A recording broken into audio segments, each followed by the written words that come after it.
Welcome back, everybody, to episode 4 of the Movie ReBrew podcast. I'm your host, Keegan Holland, and with me is my co-host, Mike Jennison. Howdy. How was your Thanksgiving? It was solid. Stayed local. How about you? I ate a ton of food. Went up to New Hampshire to visit my brother and to see my nephew get baptized. So we had Thanksgiving Thursday, the usual turkey, green bean casserole, mashed potatoes, and then Friday we had a seafood boil, lobster tail, shrimp, potatoes, corn, and kielbasa, all in one huge vat. Yeah, wow. It was Sounds unbelievable. Delicious. Yeah, so good. It was the first time I had lobster tail. Very difficult to eat, but very rewarding once you get there. This week we are talking about the new Pixar movie Coco, and also doing a Best Pixar Bracket, which will come later in the episode. And in honor of Coco, we are drinking Great Lakes Brewing Company Edmund Fitzgerald, which is a porter, a chocolate porter. Chocolate coffee porter. And another tie to Coco is this is a Great Lakes Brewing Company, Cleveland Brewery, and the director, Lee Unkrich, is from Cleveland, Ohio. Yeah, I didn't know that. That's awesome. Yep, native of Chagrin Falls. Wow. Has he done anything before this?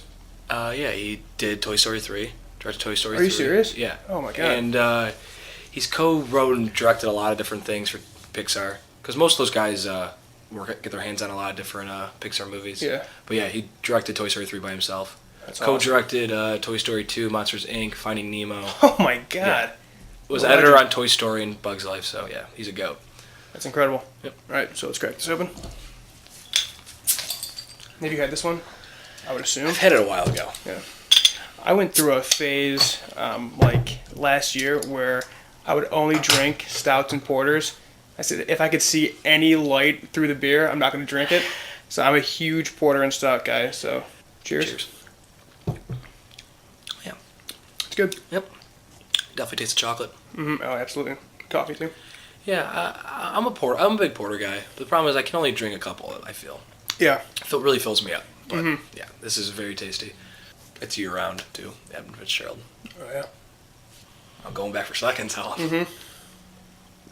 Yeah, that is really good. We'll be doing Great Lakes again next week. We'll be doing a Christmas sale from them. Probably do a little Christmas sale bracket, maybe. Yeah. And we are very biased because we're both from the Cleveland area, so Great Lakes is the goat. Yeah. Probably almost all Cleveland craft beers next week. Yeah. Maybe we'll splash in a Have you had Market Garden Festivus? I have not. I had it for the boil. It's incredible. Really good. The whatchamacallit, the Ryan guy's dad, Chris Sale. It's really good. Maybe the Columbus one? Yeah, I didn't like it. It's not very Christmas sale. Yeah. It's more IPA than Christmas sale. Yeah, totally. All right, but we're spoiling next week's episode. Because I had to travel, I put you in charge of the news, so I'll let you take it from here. Good evening. I'm Will McAvoy. And I'm Evan Baxter, and here's what's making news. Good evening. I'm Ron Burgundy, and this is what's happening in your world tonight. All right. Probably the biggest news story is that Justice League is supposed to lose $100 million now, projected. A movie introducing 3 new characters that they hope to have a standalone franchise with, and a movie that has Superman, Wonder Woman, and Batman to be making less money than Wonder Woman, and all other DC movies, comic books that have come out in the past couple of years is. I mean, it opened under 100. Bad side, yeah. 92 million. Yeah, horrible.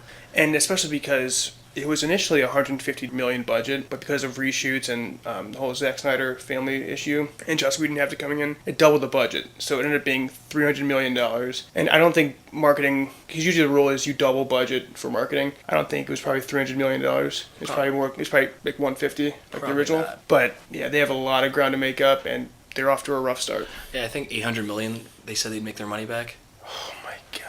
I think that's what it was. I think it's originally make $700 million, which is just, I mean, $800 million just to get your money back is. Yeah, and we both liked it, but it was a slightly above average movie, and you got to ask yourself, did Joss Whedon's reshoots really make it that much better? Like, should they've just ridden Zack Snyder to the end and keep their... From a money standpoint, probably. Yeah. It probably would have been a better decision. But these was the movie that's supposed to kind of introduce 3 characters that are getting their movies. I'm just interested to see, are those 3 movies still going to get made? Well, Aquaman definitely will. Aquaman definitely will. And it's far Aquaman enough also in. has a big presence on that screen where I think it carry a movie. And Flash, people have talked highly about Flash, but I wonder if that Cyborg movie is actually going to get made now. Yeah, I kind of don't doubt know. it. I mean, I think they will make Flash because this is their opportunity to, like, redo the universe. So maybe they'll follow through with that one, but then get rid of all of these characters. I mean, except for Wonder Woman, they should probably keep her. But That's like the only success they've had so far. yeah, everything else probably just scrap it. Yeah, I just wonder where DC Universe is going from here. Which, the problem is the superhero market's getting so saturated. Yeah. There were 6 superhero movies coming out this year. All did fairly well until Justice League. Yeah. But Yeah, like, the third Thor movie did extremely well. third Thor movie did extremely well. One of the weaker characters Yeah. in superheroes. Wonder Woman did extremely well. Yeah. Yeah, all the other 5 did really well. But this is interesting. I think maybe you're going to see. Maybe this is the beginning of the trend downwards for superhero movies. Because movies always go through phases. Look at the westerns in the 50s and 60s, and like the monster movies of the 1930s. Eventually, superhero movies are going to just. You won't see 6 a year. In a couple years. And maybe you don't see 4 different studios making them. You don't. Yeah, you won't see Like 4. maybe Warner Brothers stops doing this. Fox, maybe they just ride Deadpool, but stop doing X-Men. Sony's basically done. I mean, they're doing their Venom villain projects, but I can't see those being any good. And I love Tom Hardy, but even that doesn't really interest me, his involvement. So maybe Marvel keeps going, and Marvel will keep going for a while, but which I'm not mad about. I no, like those it's the movies. cream of the crop. So it's gonna be the last one affected by maybe the fatigue of the superhero movies. Yeah. Because I was talking with my roommates, and they just had no interest in seeing Justice League whatsoever. Yeah, I don't think many people did.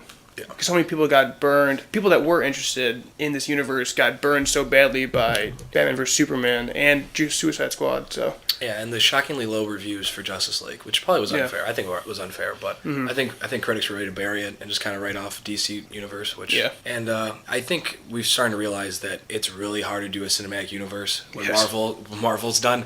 And well, the problem is people are just rushing into it. Yeah. They took 5 movies before Avengers came out, and then this was basically one solo movie, a group movie, and then a forced Justice League movie, and then the real one. And they gave none of these characters room to breathe or really become their own character, and they kind of forced it within the first 15 minutes of the movie, and you don't care about anyone. it shows. It shows. Yeah. They just rushed it out there. So. And there's no one running Warner Brothers DC department. Like, Kevin Feige is overlooking all of Marvel, so there's a singular vision there. And I guess you could say it's Zack Snyder's vision, but his vision's garbage. And Yeah, they're giving him the keys to the franchise. yeah, and they're trying to make David Ayer fit his vision. They're trying to make.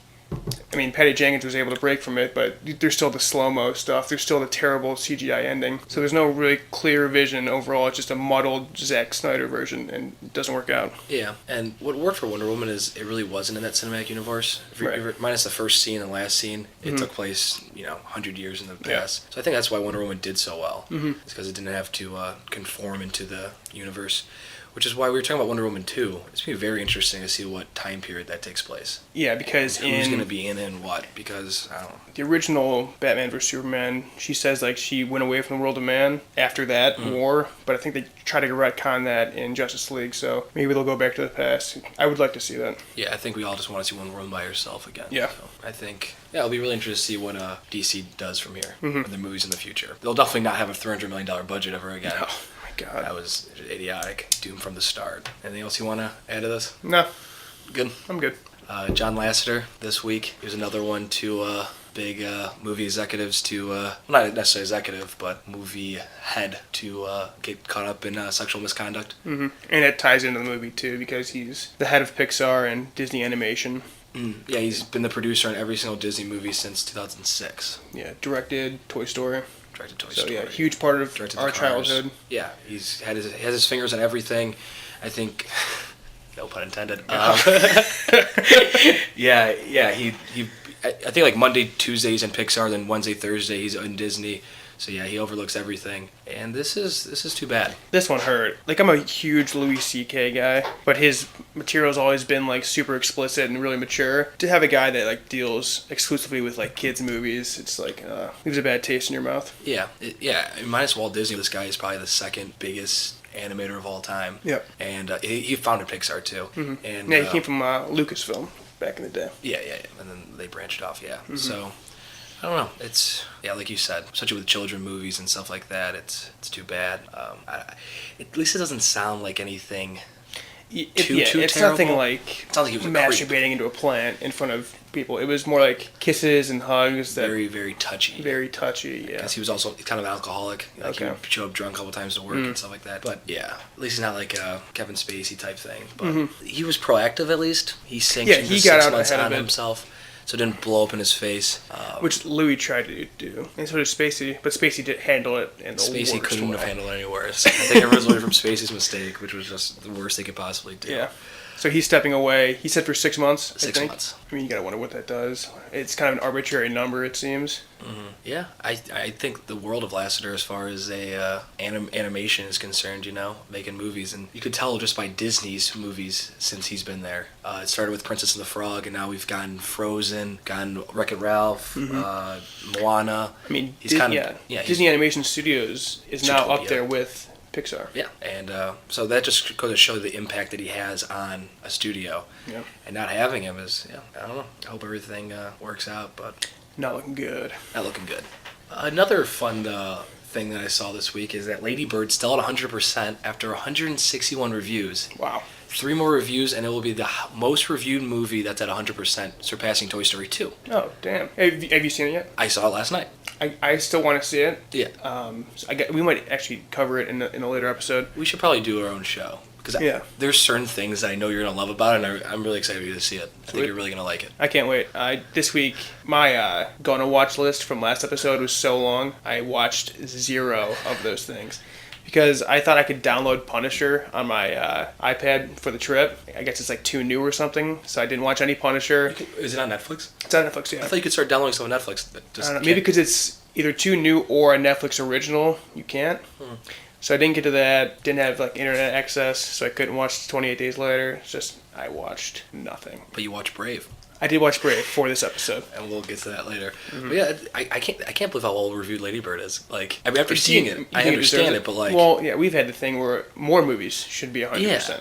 But it's really good. It's really good, and it's cool that it's gonna, like, you just don't see movies 100%. Yeah, and you think that'll probably stand too. This late, it's been out for what, like 2 or 3 weeks? Yeah. I think I was looking up like Boyhood and Moonlight, other really well reviewed movies that only got a couple negative reviews over the past couple years, and they ended around 280. So.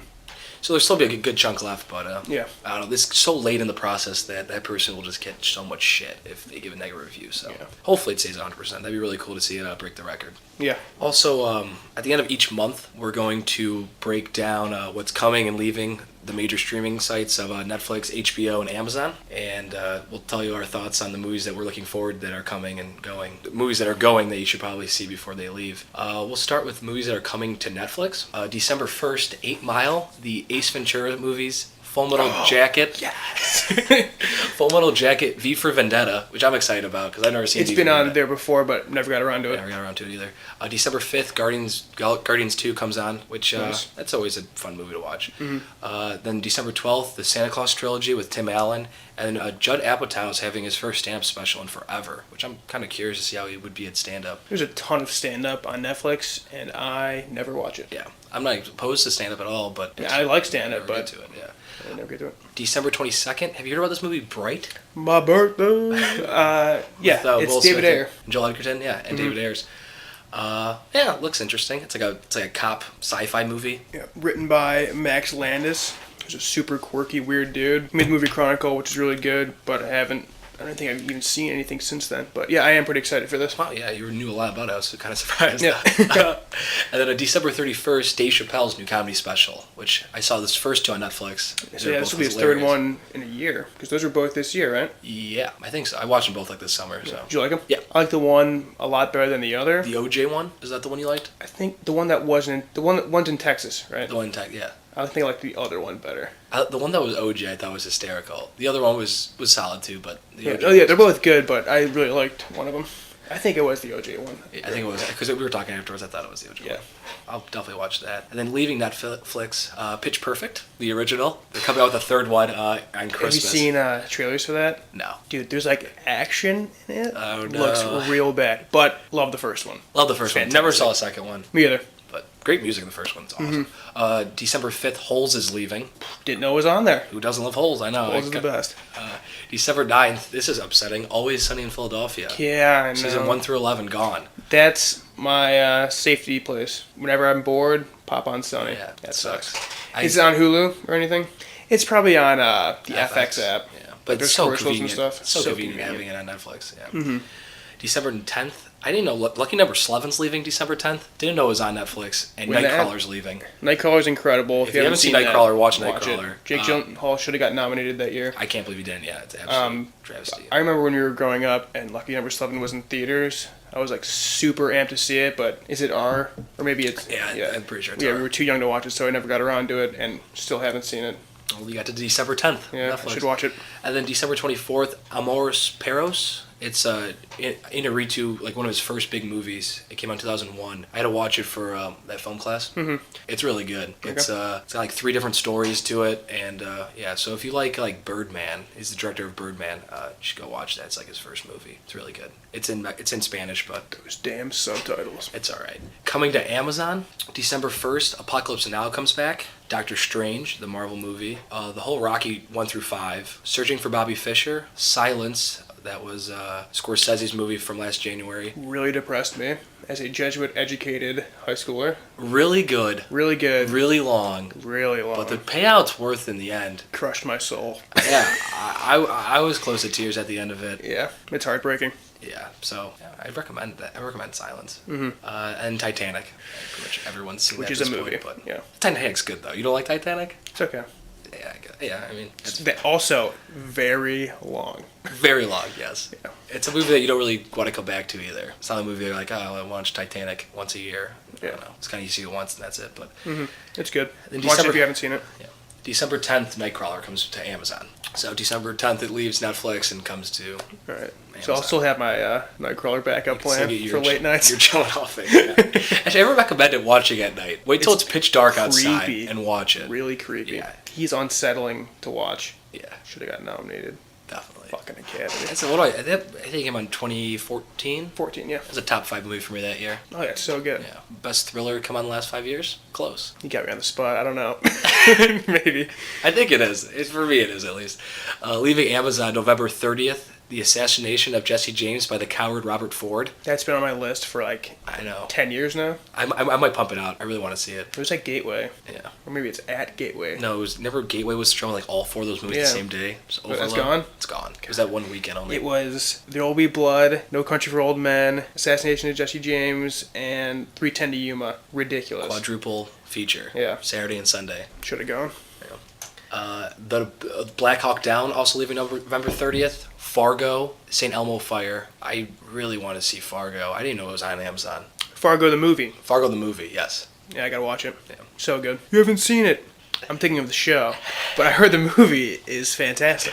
December 13th, An American Werewolf in London is leaving. Have you seen it? I haven't seen it. You don't like it, right? I think it's overrated as hell. There's good moments, but it's very dated too. Doesn't hold up very 80s, well. right? 80s, yeah. And December 15th, Keegan's favorite movie from 2014, Trumbo, is leaving. 2015, Trumbo is leaving. The greatest made-for-TV movie of all time that somehow got a theatrical release. And they got like Oscar knobs. Yeah. He's awesome in Cranston. And Cranston's great, good. Great story, but you're right. It feels like an HBO movie. And coming to HBO, December 1st, All the President's Men, which actually I saw leaves December 31st. So if you want to watch All the President's Men, you have to watch it in December on HBO. Okay, I will. Yeah, That's Dustin Hoffman? Yeah. That's, okay. I'm excited for that. Hoosiers, Midnight Cowboy, another Hoffman movie, and The Exorcist. December 9th coming to HBO, Logan, which I'm pumped about. Yes. Because I totally blew Watch it it. on that.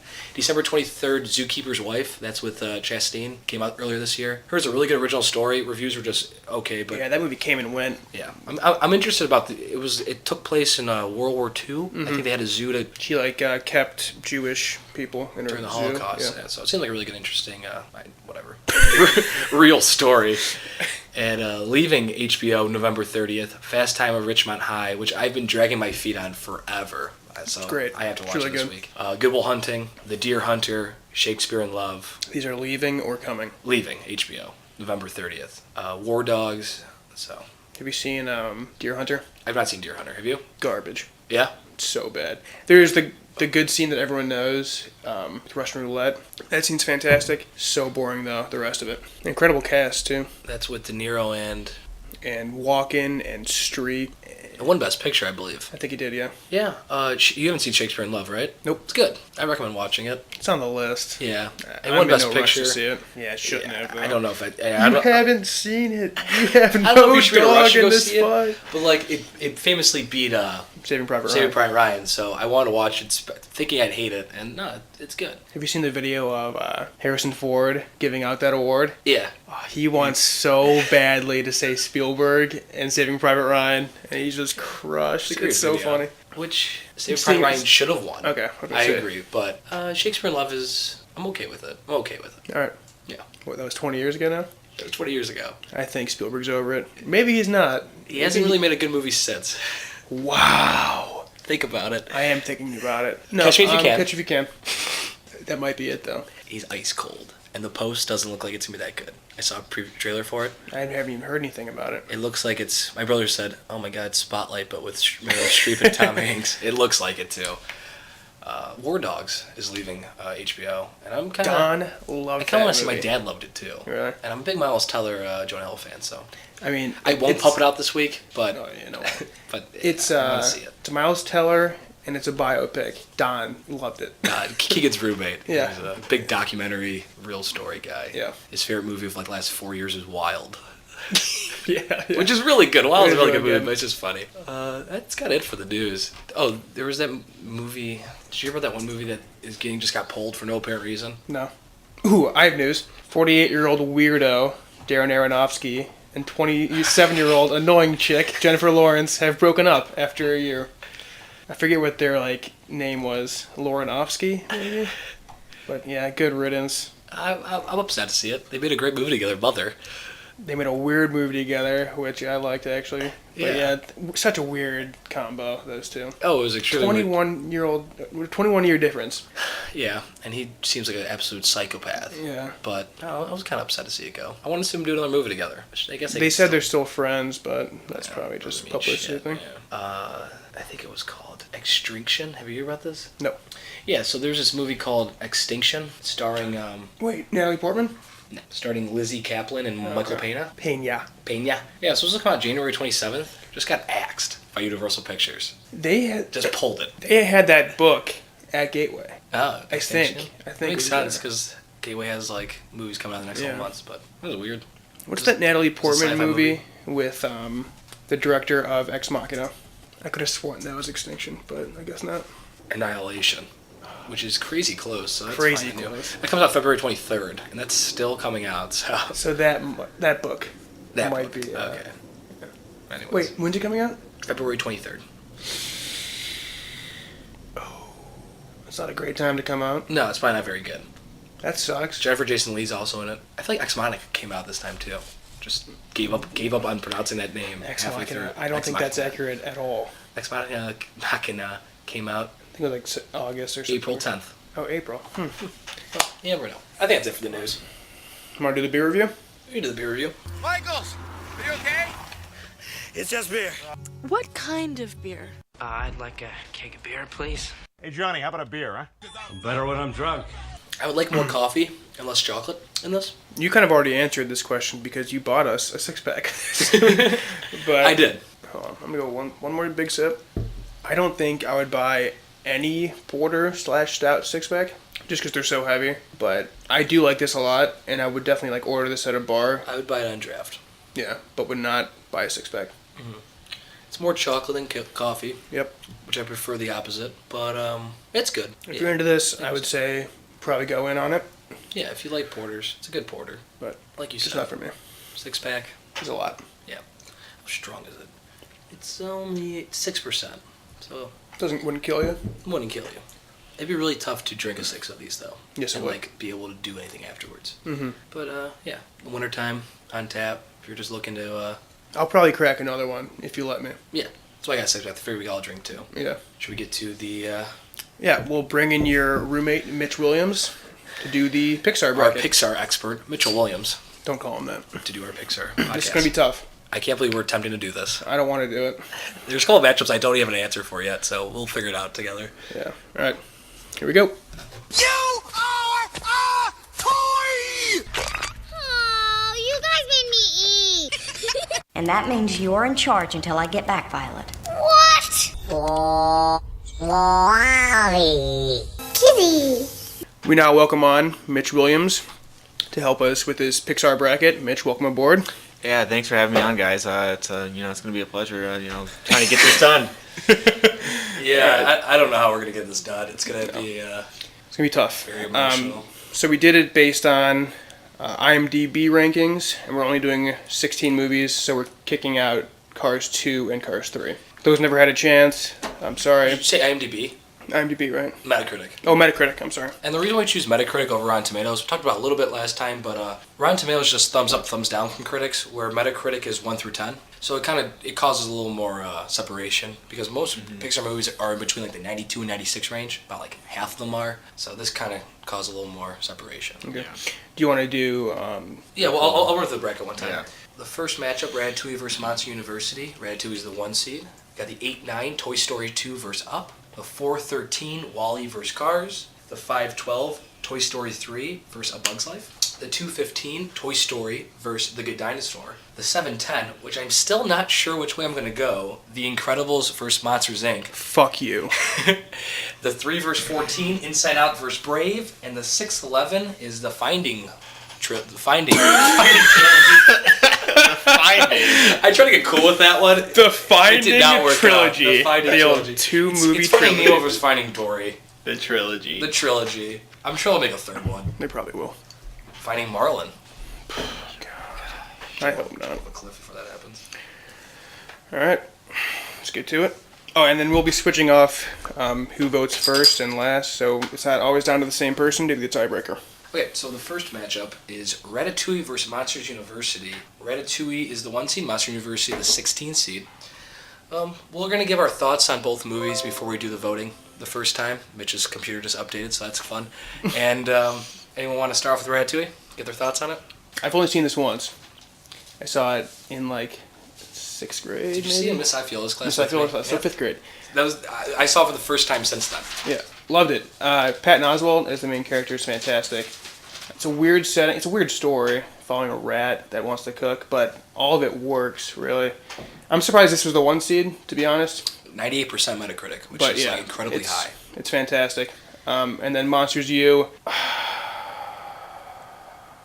I think that's I like our it. answer right there. I saw it in a drive-in theater, and it was paired with Despicable Me 2, so it had that going against it because I really like Despicable Me 2, and then Which one was first? Despicable Me 2 first. So then this followed that, and it wasn't even close.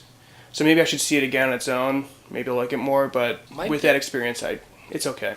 I think Monster University is a cute idea, but I don't like prequels when I know how they're gonna end. Yeah. And obviously the whole point of this movie was Sully and Mike Wazowski don't like each other. And when you already know the ending of the movie before you go into it, I don't like that. I wish they would have had them be friends at the beginning, and then they had to somehow qualify to get into Monsters Inc. or something like that. Yeah. That would have been better because I love the two characters, and I love Goodman and Crystal. I think Crystal's John Goodman and Billy chemistry Crystal are just as good a duo as Tom Hanks and Tim Allen. I agree so. I also agree. Yeah, no, definitely those are definitely top. When you think of voice actors for all of Pixar, having strong casts is very important. Having Billy Crystal and John Goodman, and then also with Tom Hanks and Tim Allen is just those are definitely the top of the food chain That's who you for think Pixar of, movies. for sure.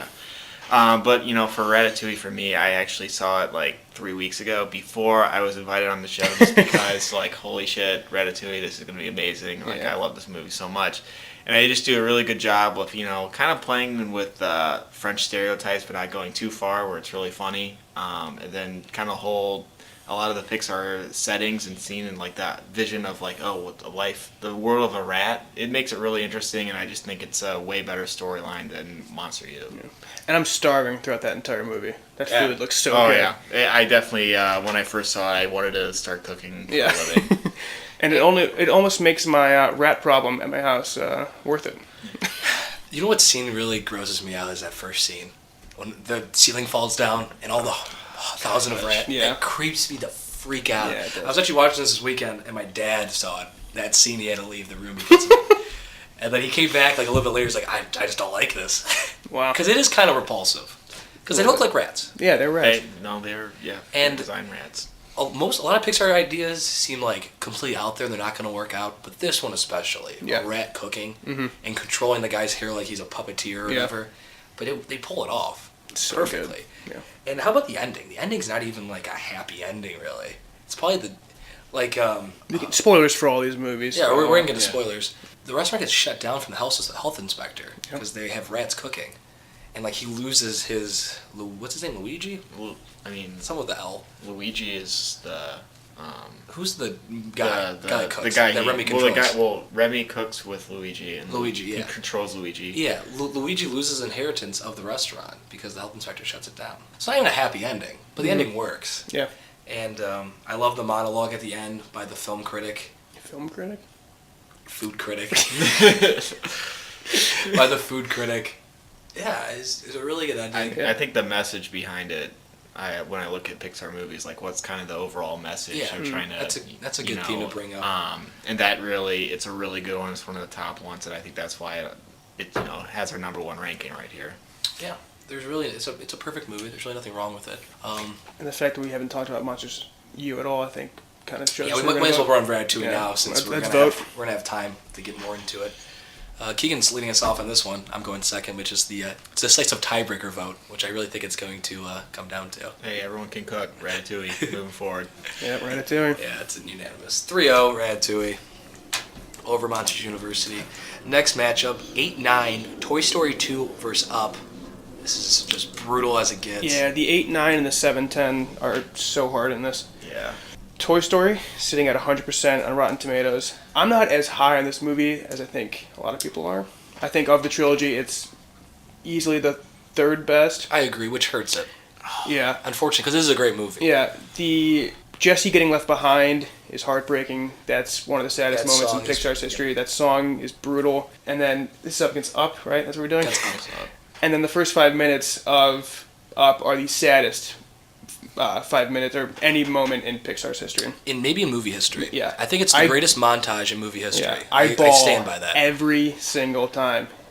It hurts so much. Well, I actually watched it last night, so maybe I'm just a little, Toy Story 2? Toy Story 2, but I think what Toy Story... And I watched Toy Story also right before it. And I think what Toy Story 2 does better than Toy Story itself is it brings in the other characters in the movie a little more, and you get to see more of those characters. So like Slink, Mr. Potato Head, and having those voice actors are really good, and having them more in the movie, I think it's. More of it. You're right.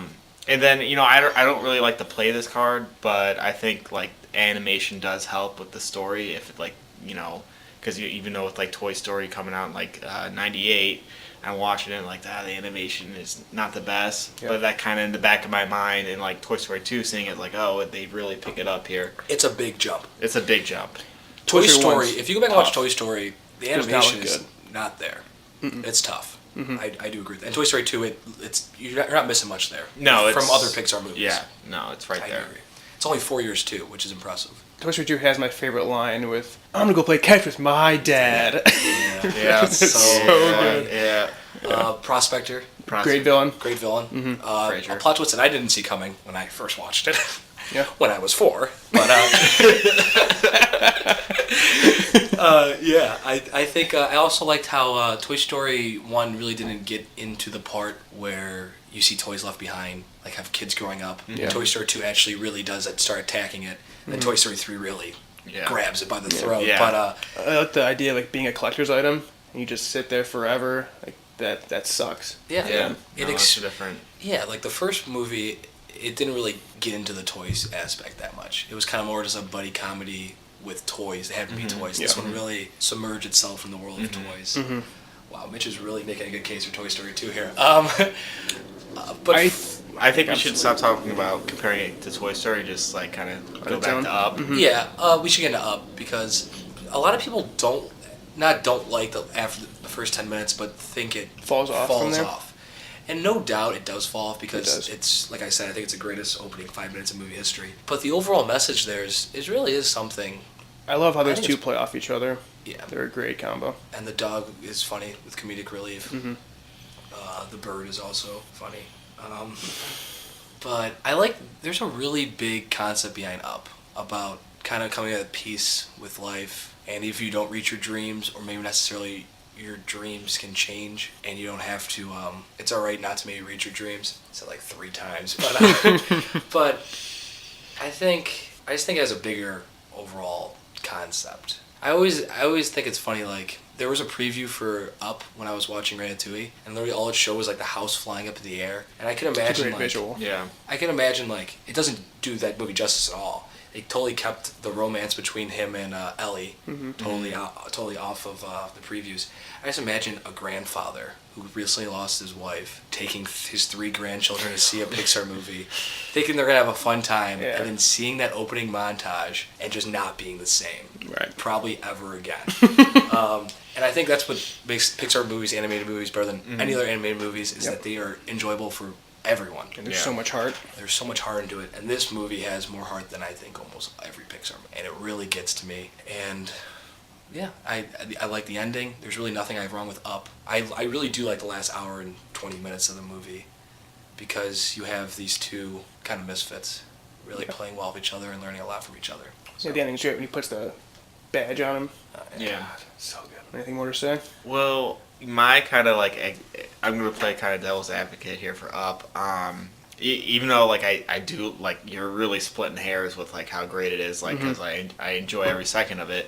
Again, and also it's on TV pretty much all the time. So a lot of I've seen Up a lot. I've seen Up a lot. So maybe is it really? It is. On what channel? Like Freeform. Freeform, TBS. Like it is on a lot. I never see it.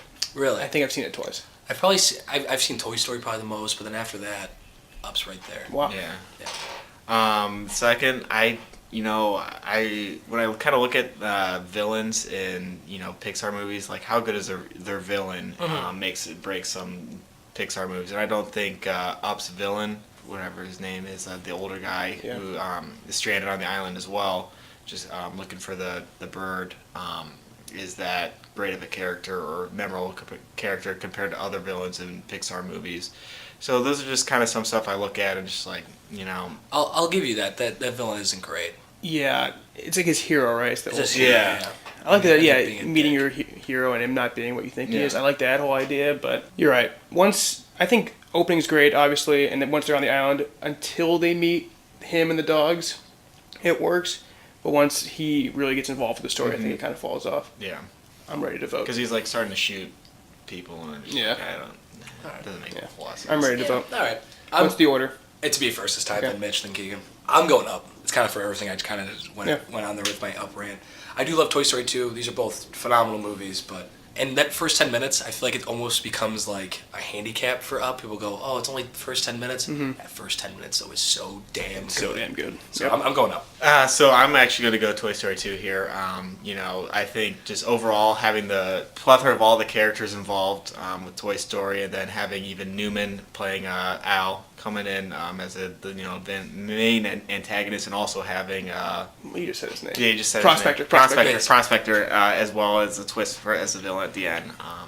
So that's big for me. So I'm just gonna go with Toy Story 2. I started this going Up all the way through.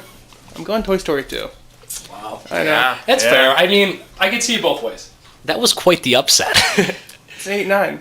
I know, but to me, March Madness. Ups. 9 always. Up. 8. Up is great. Toy Ups. Story 2 is also Ups. great. Ups I know. top I know. four. I led this by saying Toy Story 2 is the weakest of the trilogy. It's also like the greatest trilogy ever made. So No, I know. Toy Story 2 is a great movie. Just wow. Just wow. the scene where he is like repairing Woody is the most calming thing I've ever seen. The eyes and stuff. Yeah. And like he paints over. Yeah. It's the greatest thing ever. It's a great movie. It is. Yeah, it's great. Okay.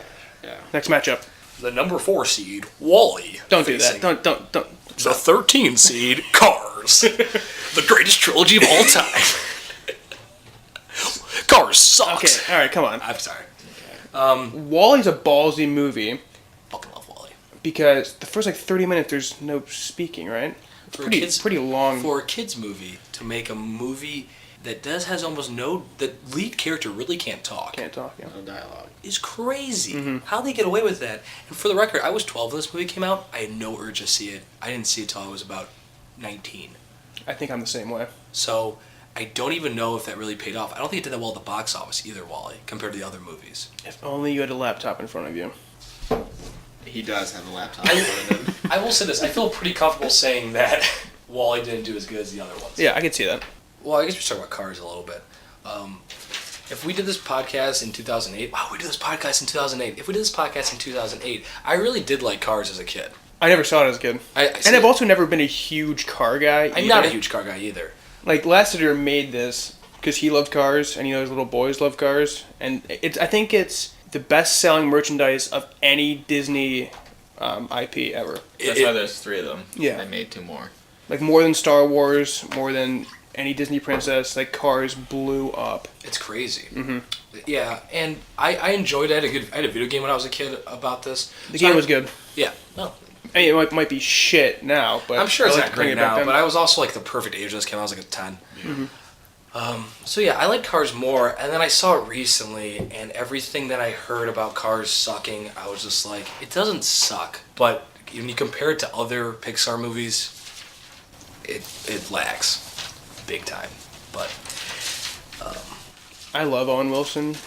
There's a lot of wow and ka-chow in there. Yeah. And it just seems gimmicky. Yeah. I hate Larry the Cable Guy, Yes, me too. Yep. so that doesn't help. Insane that they made him the main character in 2. I know we're not talking about 2, but Idiotic. it's so dumb. He's so Me- annoying. Also, I guess this is a ripoff of Doc Hollywood. Ever heard about that? Doc Hollywood is a Tom Cruise movie and came out in 1992, which basically he gets stranded in a town. I was going to say the name of the town. I forget. Like a rundown town, What's the name of the town? and he's a doctor, and What's the name of the town? Radiator Springs. Radiators. Yeah, Cars is Radiator Springs. I don't know what Yeah. Doc Hollywood is, but he basically gets stranded there. His car breaks down, and he has to He work. befriends a pickup truck. Yeah, he's he's a working- former race car driver. He's a work at a hospital, like pay off Yeah. his debts. Okay. So I was reading a lot of like negative things about Cars, and that kept coming back up. So that's interesting. Wall-E had one of the biggest openings for Pixar. Made more money than This was at the time where they couldn't miss. yeah. It made more money than Cars domestic. No, they made about the same domestically. So I'm an idiot. Is what we're trying to get at here. Yeah. So just forget I everything think I you're said. getting at that. Yeah, this is what I couldn't miss. This is the Yeah. peak. Cars has a really low Rotten Tomatoes score, 73% compared to all the other ones. Lightning McQueen's not that likable either. No, he's kind of a, kind of an arrogant person. But I think that's kind of the That's- story. yeah, that's This the is the point of it. He's supposed to be, and I think for kids, especially their target audience of like, young guy, like boys, and I think that's why collectively it's not liked across the board to like where we're just a bunch of 3 kids, like guys, and we're just like, we kind of like Cars a little bit, but that's because it kind of plays into us. Yeah. But across the board, I don't think it really hits a lot of audiences that well. And then, even though I do say that Cars does have like one of the better soundtracks to a Pixar movie, It does a good soundtrack. Yeah. randomly throwing when I was watching it the other day, randomly having John Mayer doing a cover to Route 66 at the end was like, oh my gosh! I didn't even know that existed. Yeah. Yeah, it's good. Yeah, the music's good. good. It's got a nice little country, little southern Yeah. to it. Yeah, I mean, yeah, you're right. The soundtrack's good. It's a good point. But Wall-E. But I love all the fat humans in Wall-E. Yeah. They're just so comedically fat, just rolling around everywhere. and then And that's where we're going. and the meaning behind it is Yeah. incredible. Yeah. And That's like where how we're they headed. can look up from the screen, like us with cell phones and stuff. Yeah. Wally's It was broke- even like back, when was Wall-E? 2008. 2008? Yeah, like, that was even well before like iPhones really took off and smartphones and stuff, but they still nailed it. They saw it. Yeah, and consumer culture. I mean, Disney's literally empires literally built on top of consumer culture, and then you make They a call themselves silent out. you make a silent movie about attacking consumer culture. Yeah. Why did they do that? don't It's know. so damn good. It's also arguably the best love story of the 21st century. Yeah. Oh my god. Eve or Evie? Eve. Yeah. But he calls her Evie. Yeah, 'Cause he yeah. can't. I don't know. What's wrong with Yeah. him? And also then like the little cockroach that. Yeah, the cockroach is Fudd. Yeah. Two robots that don't speak much. Great love story. Yeah. He loves musicals, Wally. Yeah. This movie shouldn't work, but man, it's so damn good. Yeah, it's great. Love Wally. I think this one's easy. Oh, also I want to throw out this fun fact. Before when Wally came out in 2008, there's only 5 Best Picture noms at the Academy Awards. Wally was so good, and it was such a travesty and didn't get nominated. And people were thinking that voters just didn't vote for it because it was an animated movie, and it already has a Best Animated Feature at the Academy Awards, that they extended the category to 10 features. So Wally was so good that the Academy Awards changed their rules, which Academy Awards is worse than the U.S. government with like expanding and coming with the times. So That had a lot to do with The Dark Knight the year before. Dark Knight and Wally were the same year, and I've always thought it was The Dark Knight. Looked into it, more Wally. Wow. Dark Knight was a little thing, Oh, but fuck me. yeah, I mean they wanted to get genre type films in there, Yeah. which have worked out. The Okay. past couple of years, you've seen genre films Yeah. in there, so nice job, Wally. Thank you for that. Thank you, Wally. Well, I think with that being said, we're ready to. Yeah. Let's vote. Just gonna get I this think figured I'm out. the decisive tiebreaker vote this time, so you guys want to go? Well, I'll go first. we still need to know who needs to go first. I'm, Bitches first. I go first this one, and I'm just gonna go with Wally. This is just across the board. Overall, just better movie. I'm gonna go Cars. No, I'm going Wally. Yeah, it's Wally across the board. So clean sweep, 3-zip. All right, the 5-12 matchup: Toy Story 3 versus A Bug's Life. I'm a big Bugs Life defender. As am I. Yeah, because this came out when we were 3. 3. So Or 2. Yeah, we've grown up with this movie. I love it. The voice cast is incredible. The just like extent of characters that are in this and how weird, like the circus is like, so weird. I love the circus. The villain Hopper is terrifying. I think he's the best villain in all Did you know Hopper's- of Pixar. Kevin Spacey. Yeah, I didn't know he was Yeah. voiced by Kevin Spacey until this weekend. Yeah, he's really good. Also, when I was a kid, we had this little like projector thing that like shot through scenes of like Disney movies. Just little like little screenshots. Single, yeah. Yeah, it was a little projector. My older siblings used to lock me into a bathroom with the Hopper scene. They're flying with the red sky. Yeah. The swarms of them, and I used to just bawl my eyes out. So I am Traumatized. I am legitimately terrified of Hopper. Yeah. He is one of my favorite, well, not necessarily favorite, most terrifying Disney villain Yeah. for me. Yeah, when he just like puts his foot on people's heads, like holy He's horrifying. shit. Yeah. Plus, like his character, like the image of him, like the kind of his character and what he looks like is just kind of terrifying. Yeah. Especially at that young age when you first saw him, like, oh my gosh. Yeah. He's scaly. This grasshopper is like got gross. spikes and stuff. And he's so mean to like his sidekick guy. Such a dick. brother? Oh yeah, Is that his brother? Yeah, it's his brother. smacks the shit out of him. Yeah. Yeah. Just like tosses his ass around. I wrote on here, why so bad? Why does this movie get a bad rap? I don't know. Do either of you guys not like this movie? Because it does get a bad rap. Yeah, it does.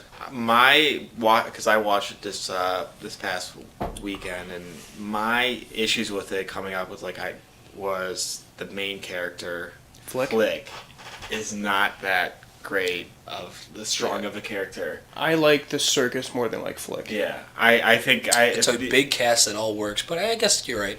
I think that's like my big problem with this movie is because I love everyone else, and then the main character who's supposed to, kind of be the lead and orchestrate, he's kind of a loser.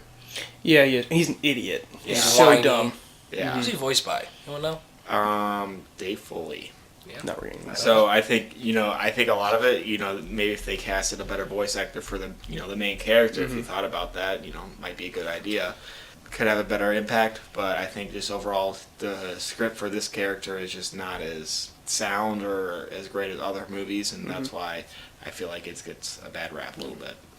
The movie's very progressive with Francis, the ladybug. I'm kidding. It's not. Who voices him? He's the best. Yeah. I had the cover of, like, they released a bunch of VHS covers with different characters. Yeah. I had Francis. We got Dot because my sister picked it out. Yeah. He's played by Hayden Panettiere. I didn't know that. Oh yeah, I did know that. How about that? Really? I think the Queen is someone too. Like Yeah. The Queen's Phyllis Diller. maybe not. She looks like the Queen too. Well, her voice is very. I feel- Who's the princess? Julie Louis-Dreyfus is the princess. Yes, No she is. way. Yep. Yeah, the voice cast is great. Why did they get Dave Foley? Yeah. Oh my God. They spent their money elsewhere. Oh, I know this guy. This guy's a stiff. Okay. What's the ladybug name? Francis. Dennis Leary? Yes, Dennis Leary. Yes. So good. Ford commercials. Also, the funniest scene in this movie for me is when when the carnival people get back, and they act out the scene, die, and they make the mural of them getting their asses murder, kicked and stuff. Oh, it's so funny. It's good. That's great. And That's Dot's great humor. adorable. Yeah. I think the comedy in it is really good. It's pretty much. It's a movie where I think all of us could have a different favorite character in a cast, and it's not weird. And like we said with Toy Story 1, the animation isn't quite there yet. It doesn't look but fantastic. I think It's this better is than I think it's a 1, big jump though. Yeah, but it's still not like. It's not completely there, but it's definitely a lot better. But I think a lot of that has to do with they're not making people, and I think that's what sticks out a lot in Toy Story. Like the people they made is the reason why real they bad. made Toy Story is because everything they made looked plastic. Dude, Andy's mom, terrifying. Yeah. So scary. Everything made look plastic, so they said, I guess we have to just make toys. And they don't make humans in a movie until The Incredibles, but even that's like cartoon, they're superheroes. Yeah. So you don't really see, when do you see humans? Yeah. Wally? I was thinking about this watching Coco because No, it's Miguel's mom, smoke show. She is. She is so hot. Yeah, when they really focus on human, I think it's Incredibles. How about Coco's face? The old lady's face. Incredible. It's really good. Yeah. The grandmas. Yeah. We'll get to this later. I know. All right, and then what's it going again? I already forgot. It's going up against... How did I lose the sheet? Oh, there it is. Toy Story 3. Oh, we haven't even talked about that at all. Which is a buzzsaw. Yeah. Every time they made a new Toy Story, well, I guess just this one because we were like 3 when the other one came out. I was like, why? This could be tough. So good. I was pumped when they heard they're making a third Toy Story, in all honesty. Well, how do you feel about them making a 4th one? I want to kill myself. Yeah, that's how I felt like the 3rd one. But there was a trilogy. I feel like, finishing trilogies, there was a story out there. Yeah, and we, how old were we? We were in high school? 15, 14. Just about to enter high school. Yeah. So, I mean, I imagine seeing this as you're about to go to college would have been awesome. Like Boyhood. Yeah. Well, I remember when I went to actually go see it, I saw it with my mom, my sister, and my buddy's mom. Weird group. But, weird group. I don't know what was going on, but I was there, and that was a theater. But for her, my buddy's mom, he had an older sister who was going off to college, and that kind of completed the trilogy, and it's kind of like, oh, Andy's going off to college, like, what happens with your toys. I think the storyline, for Toy Story, I believe, gets better and better with each movie, because they do come up with new and unique ways how we in real life deal with our toys and what's important to us, and I think that just is very touching, and I think they did a really good job with the whole daycare situation and that life is like. That is very funny. The whole daycare. It's perfect that they aged Andy up to fit I'm the really- audience. yeah, Kids that I'm- would have saw it in theaters were now heading off to college and stuff. Yeah, it kind of brought back in the older crowd, or at least the teen crowd, because they knew the kids would come out, and it's another ballsy move by Pixar's part, but that's what makes this movie so good. Yeah. Another good villain too. Yeah, Lotso Huggenbear. Yeah. I have an issue with Lotso Huggenbear though. Okay. He is Prospector. Yes. Okay. Yes. And I didn't really realize that until this week. Didn't realize it until you said it. Yeah, me And either. man, that leaves a bad taste in my mouth because I always said Toy Story 3 was a perfect movie. And it kind of it's retread. It hurts it in a way But Lotso's sick. Yes, He's a great character. Not taking away from him. He's adorable as shit. Here's a fun trivia fact on Lotso. They wanted him in the first movie to be a character. Can do it. But they couldn't get the fur right. Yeah. You could tell with Sully in Monsters Inc., the original one, that the fur doesn't look good on that. So you could tell 6 years before that. So that's why they got him. But he's terrifying. That ending's great. Up there with the opening of Up is the end of Toy Story 3 when they just all grab hands as they slowly. I almost wish they got canned there. Especially with them making a fourth one, but how balls would that have been? Mic drop. Game over. That would have been nuts. Maybe you show them just like at a melted, but all holding hands still. I mean, But now we're just changing the movie. I would never be the same. But what we got was still good. I love seeing the little girl play with him, and Andy comes back at the very end. And you see him drive off. And when he says, goodbye, guys, partner. Thanks. Yeah. And Woody Sands says, goodbye, partner. And then it just pans up, and you see the clouds of Andy's rooms. That's how you end a fucking trilogy. Yeah. And the fact that they're going back and touching it is so fucking upsetting. Because they print money. But yeah, bawling my eyes out at the end of that. It's the best 5 minutes of it. I don't think you can even think of better visual than Andy's room with the clouds. That visual is just synonymous. Everything full circle. They did a fantastic job. Buzz going Spanish was a great addition. See, I didn't like that. Really? I thought it lasted too long. At first, it's fine. It lasts a little too long. I like the dance with him, and I like the whole love thing with him and Jesse. I do too. They're great. Yeah, I loved it. But okay, I mean, to agree or disagree, I think it went on a little too long. I think it was funny at first, but then. That's fair. Okay. How are we voting? My first? Yeah, it looks like you're first. It goes Keegan, me, Mitch. Oh wow. Toy Story 3. Yeah, I'm really happy we all like A Bug's Life. Oh yeah, I love. And judging by the room, I think in a different seating it could have done better, but it ran into a buzzsaw that is Toy Story 3. Yeah. Mitch, I'm Toy Story 3 as well. Right, so 3-zip. 3 zips and a 2-1. And it will take on Wally in the second round, which I was getting hives all week thinking I had to decide which one of these movies is better. Mitch is the tiebreaker vote, thank God. Oh, God Christ. So the 2:15 matchup, Toy Story versus The Good Dinosaur. I vote Toy Story. Have either of you seen The Good Dinosaur? I've never seen Good Dinosaur. I heard it's beautiful, like one of the best animations ever, but it's just The Lion King. Keegan heard that take from me. I don't think so. Oh, really? I really don't think so. I told them both not to watch this movie because it's so bad. It is Lion King without the music, the heart, or comedy. It looks fine, but doesn't the dad get trampled in a? He drowns in water. Oh, he falls. The river. Yeah, he falls in the river, just like how he falls down and gets stampede. Yeah. The movie's terrible. No one ever goes see it. Toy Story. Wow. Toy Story sweeps 3-zip. 3-zip doesn't even give us a chance to vote. I was leaning. We'll talk about Toy Story much later, so we don't need to waste time on it. Okay. I don't even know which way I'm going on this still. The 7 Incredibles versus the 10 Monsters Inc. Once again, fuck you. And I am the tie-breaking vote here, so that sucks. All right. The Incredibles is the best Fantastic Four movie ever made, and maybe other than The Dark Knight, the best superhero movie ever made. Yeah, agree. It being set in the 50s was a great choice. I love just being in that era. So many funny moments, great family dynamics, fantastic villain. Jason Lee as Syndrome is phenomenal. Yes. The line, "Once everyone's super, no one will be." Oh, so good, so fucking good. I love this movie. And then what's the other one? I'm blanking already. Monsters Inc. Monsters Inc. Yes, like I said, best duo. Incredible idea to follow the monsters that go into the closet, and getting them to power their city. What? Why? This idea is so weird, nuts. but it works. Boo is adorable. One of the best characters, and I love it. I love them both. Yeah, so this was very difficult because, when saying earlier, when I look at Pixar, I try to arrange how good is your villain. Randall. And, this one was tough because Syndrome, one of my favorite villains. Such a great background. Such a great background. It's just perfect. But then you have Randall and the other guy who we think was really on our side of stuff. Yeah. But he's actually the mastermind behind it.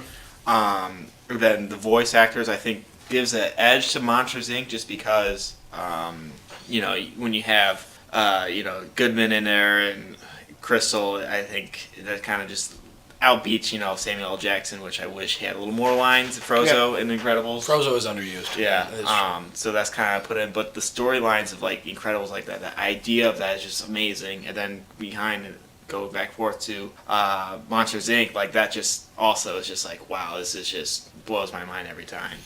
I mean, Craig T. Nelson and Holly Hunter is Elastigirl, I think. Those two are really good too. Yeah.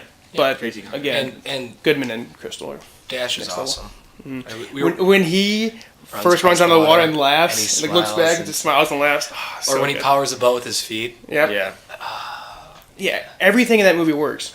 In both these movies, there's nothing really like. These are both perfect movies. These are both top 5 Pixar movies for me. So the fact that they had to face off in the first round sucks so bad. Sully and Mike's split works naturally, and them going to like the Yeti, just the traveling through the different doors and seeing these different worlds is awesome. Yeah. You see the Bugs Life trailer, yeah.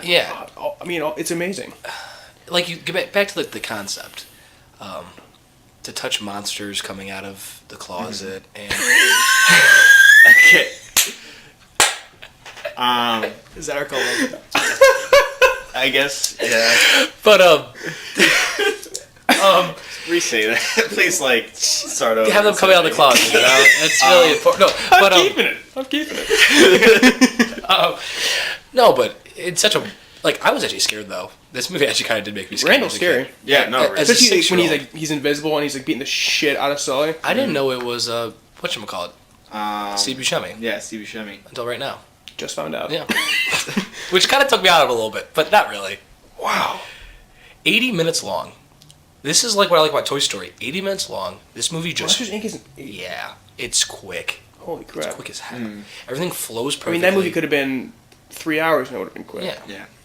Everything flows so well. There's comedy back and forth. I still yell 2319 all the time. Yeah. And this is the only movie that's like Toy Story-esque, where you have two really funny guys who bounce off each other perfectly humor-wise. And the world they create is so fascinating. That's why I understand why they wanted to make a second one, but they didn't give us anything of what we liked in the first one. Can you tell me the meaning and message behind The Incredibles? Family. Yeah. Okay. I think. And maybe not forgetting about your past. Answering don't give up on things, because they kind of just shut off the superhero world. I mean, this might be how I make my decision. Incredibles isn't very original. Like I said, it is the Fantastic Four. Yeah. Strong Guy is the Thing. Elastigirl is Mr. Fantastic. The girl is Violet is the Invisible Woman, and then Dash is different than the Human Torch, but still. But also he's Flash. Yeah. Which they just drop off a letter. But, right. Yeah. Well, 2 letters and add a letter, but so that's a different debate. Yeah. I think for me, Monsters. I think comedy-wise, I think the slapstick humor and it's funnier. It is funnier. It might be the funniest Pixar movie. Yeah. Loads of laughs. And then this is kind of my other ranking that I throw out there. It's the John Ratzenberger, factor. So this guy is in every single Pixar, and he has a role. And for his role, Monster, he plays the Abominable Snowman. Yeah. He's so good, dude. He's so that good. scene's awesome. And when he plays in Incredibles, he plays the Underminer. And he's barely in it. Which is barely in it. And this guy, he kills it in his roles every time. And if they give him the more they give him parts, that was a perfect role for him in Monsters Inc. He absolutely kills that. He's so funny. And then he's also the pig. He's Pam from Toy Story. Toy Story. So that kind of also pushed it over for me as well, looking at kind of Monsters Inc. I love this scene in Incredibles when Dash is racing. No, slow down. Close second. A little more. Yeah, close second. That's hilarious. Yeah. So good. And whatchamacallit, Brad Bird, the director, is the Edna Mode. Yeah, which is I didn't find that out till last year, and it blew my mind. But I think she might be actually one of the funnier characters. Yeah, she's fantastic. Super funny. She appeared in the Oscars that year. They put her on stage. Did she give out the animated? It might have been I think it was the fashion or the costume design. Incredibles actually won sound editing. It should have won Best Picture. Interesting fact. Wow, hot take. And I think he might go Monsters Inc. I know.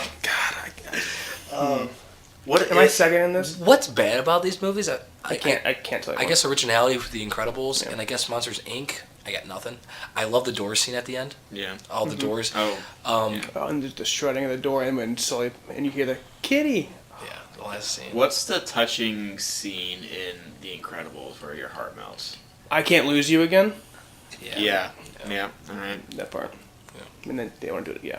How do you guys think about Jack kind of like sort of saving the day? You okay with that? Oh, how about the death of Syndrome? I can't believe they did that. She gets sucked into a. Disney does not care about deaths, about killing the villains. They go brutal every time. I'll bring this up in Coco too. The only Pixar can handle as heavy of like themes as. I don't know how they get away with it. It's crazy.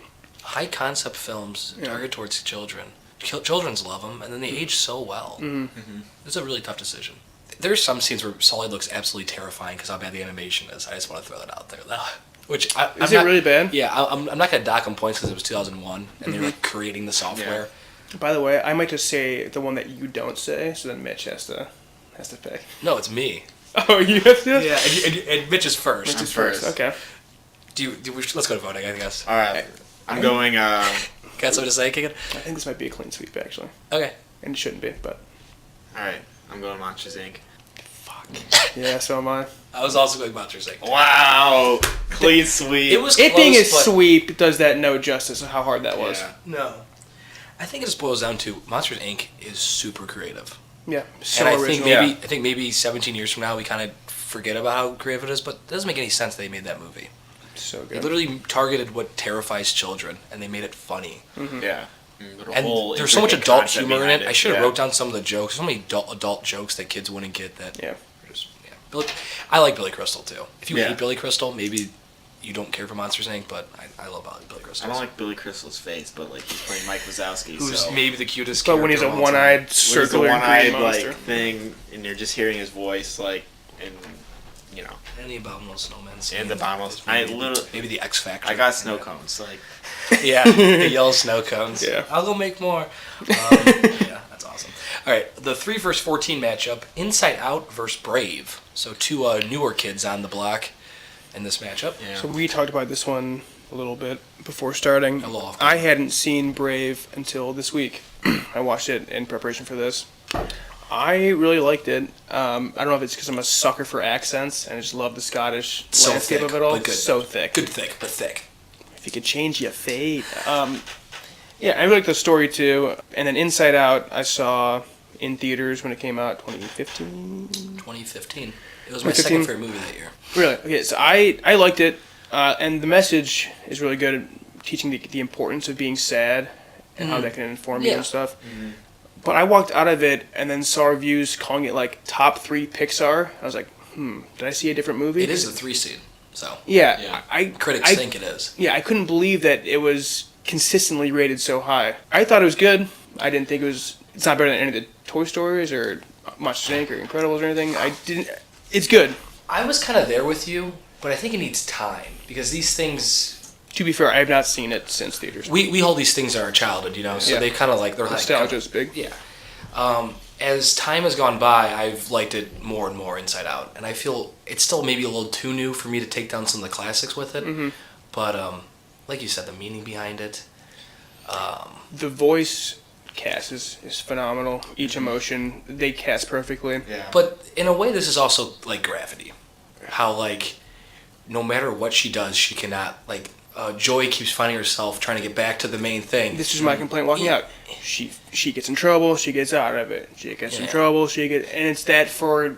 I haven't seen it in the long theaters, but yeah, one time she like hops on a train and the train like collapses and like the tube collapses. Yeah. It's just come She's on, constantly go finding on herself with in it. trouble, and which I hated. And they didn't need to do that. They could have had another way that she couldn't get back. So that is And I hate Gravity for that same reason. Yeah. And the imaginary friend. Bing Bong. Hate Bing Bong. Oh my god. People love Bing Bong. I love Bing Bong. Despise the character. Really? See, when he died, I was like, oh, thank God. So didn't you think he was a villain throughout that movie? No. Did I say that? No, I'm just. Oh, is that the intent? I feel like it. Oh, I hated the character. See, I was waiting for him to turn because a lot of these Pixar movies, if you realize these villains, you think they're your friend, and they turn like in the third act. Yeah. Bing Bong did the complete opposite. Sacrifices his life For her. What's the girl's name? Joy. No. Well, yeah, for Joy, but for Riley. For Riley. For Riley. Okay. Riley plays hockey. That's cool. Riley plays hockey and lives in San Francisco. Yeah. He eats organic food. The thing I love about Pixar movies is there's always the tear-jerking moment where I cry. I was bone dry the entire movie. Bing Bong didn't do it for you. I cheered when he died. Oh my I God. hated him. Oh. He's so annoying. Nah, man, I loved it. Did you have any imaginary friends growing up? Because I did. Yeah, I did. All right. It still didn't Didn't resonate feel with like me a at all. little like childhood. Just Nothing. I like the way the memories worked. Yeah. They kind of just faded away. And The stuff. world was great. This message was good.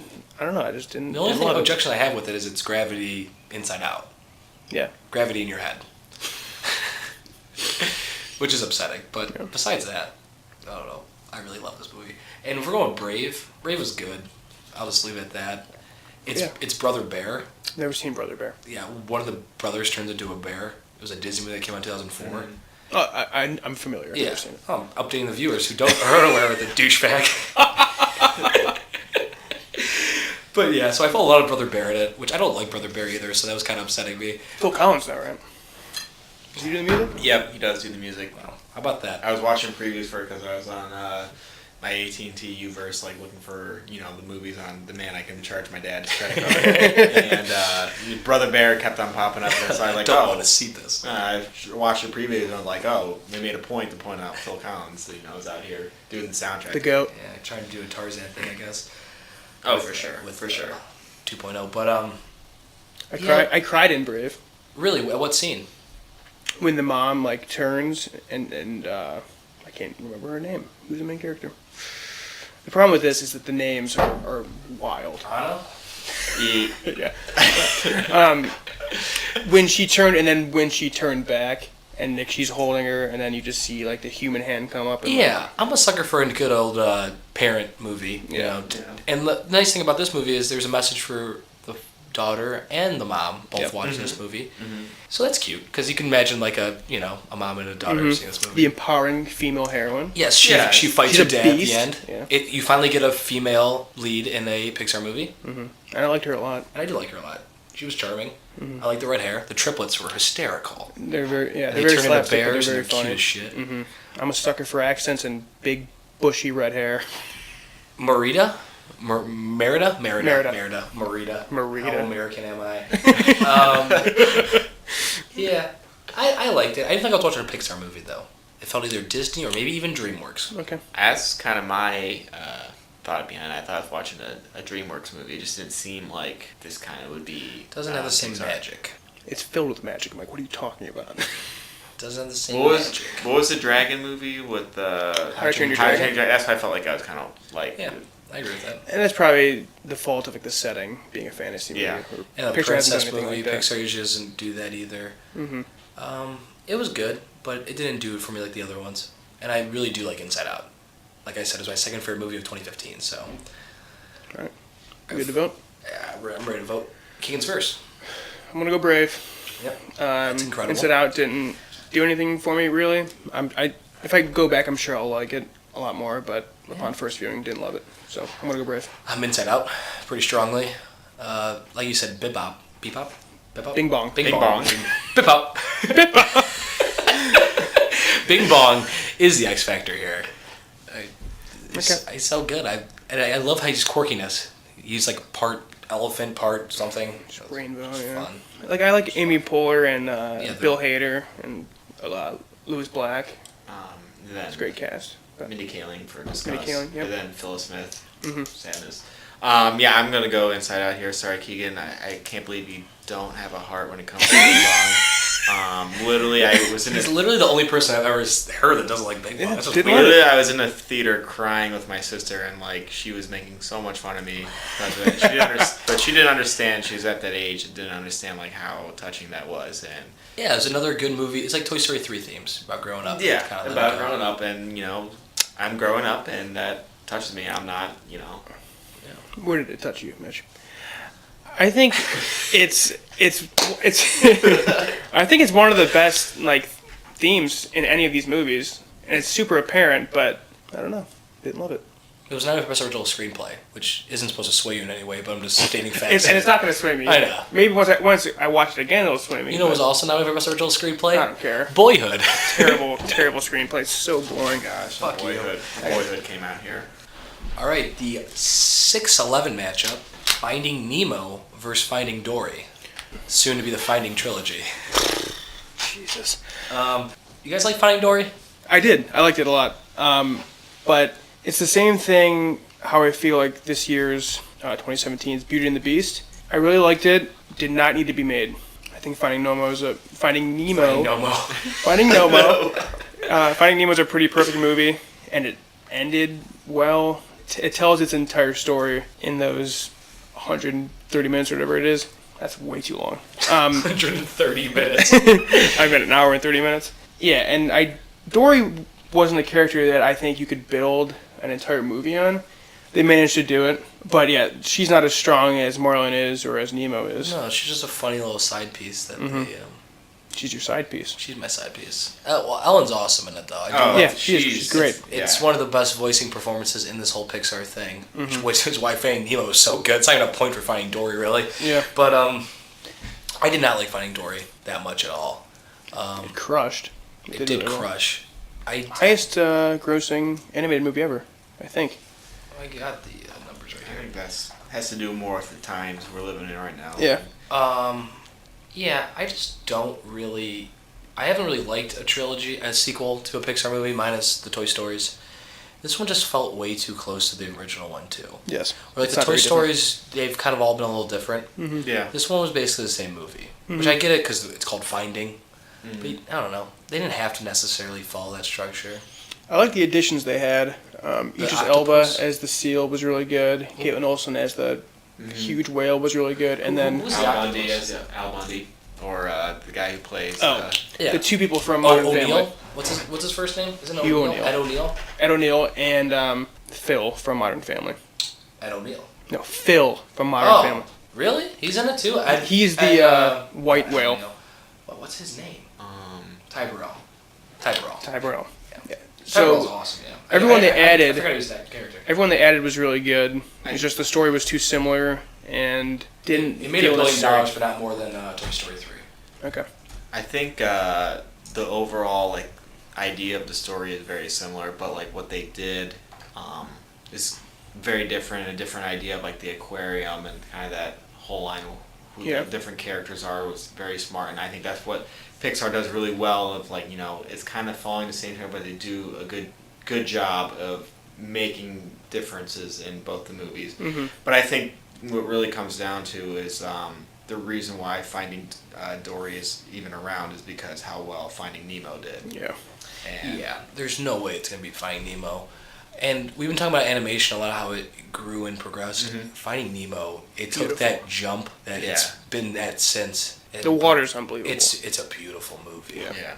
And when I saw it in theaters when I was 8, I absolutely love this movie. It's probably my favorite Pixar movie growing up, behind Toy Story, I guess. I did love this movie. And I still do love it. I think we're at the age, though, that 2003, where we could really be old enough to really appreciate it and still see the magic and not be kind of critical of it.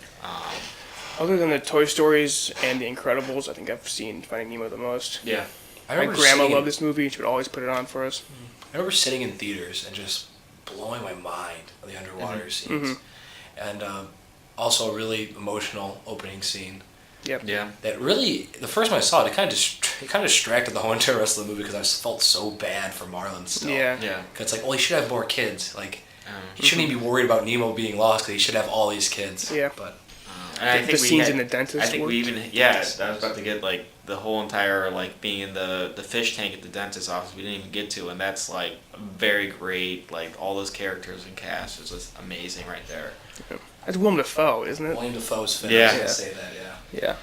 Which, And awesome. I think them in the tank is enough where they didn't need to do the entire aquarium because you had the fish in captive kind of thing already, and it's just at a larger scale with Dory. Yeah, it's a less cool way of doing it. It's funny. It was in the dentist fish tank. Those fish you see at a dentist's office, kids all of that age thought oh look, there's Nemo and stuff. Yeah. Oh, the all pipes lead to the ocean or whatever. Not true at all, but Great. Yeah.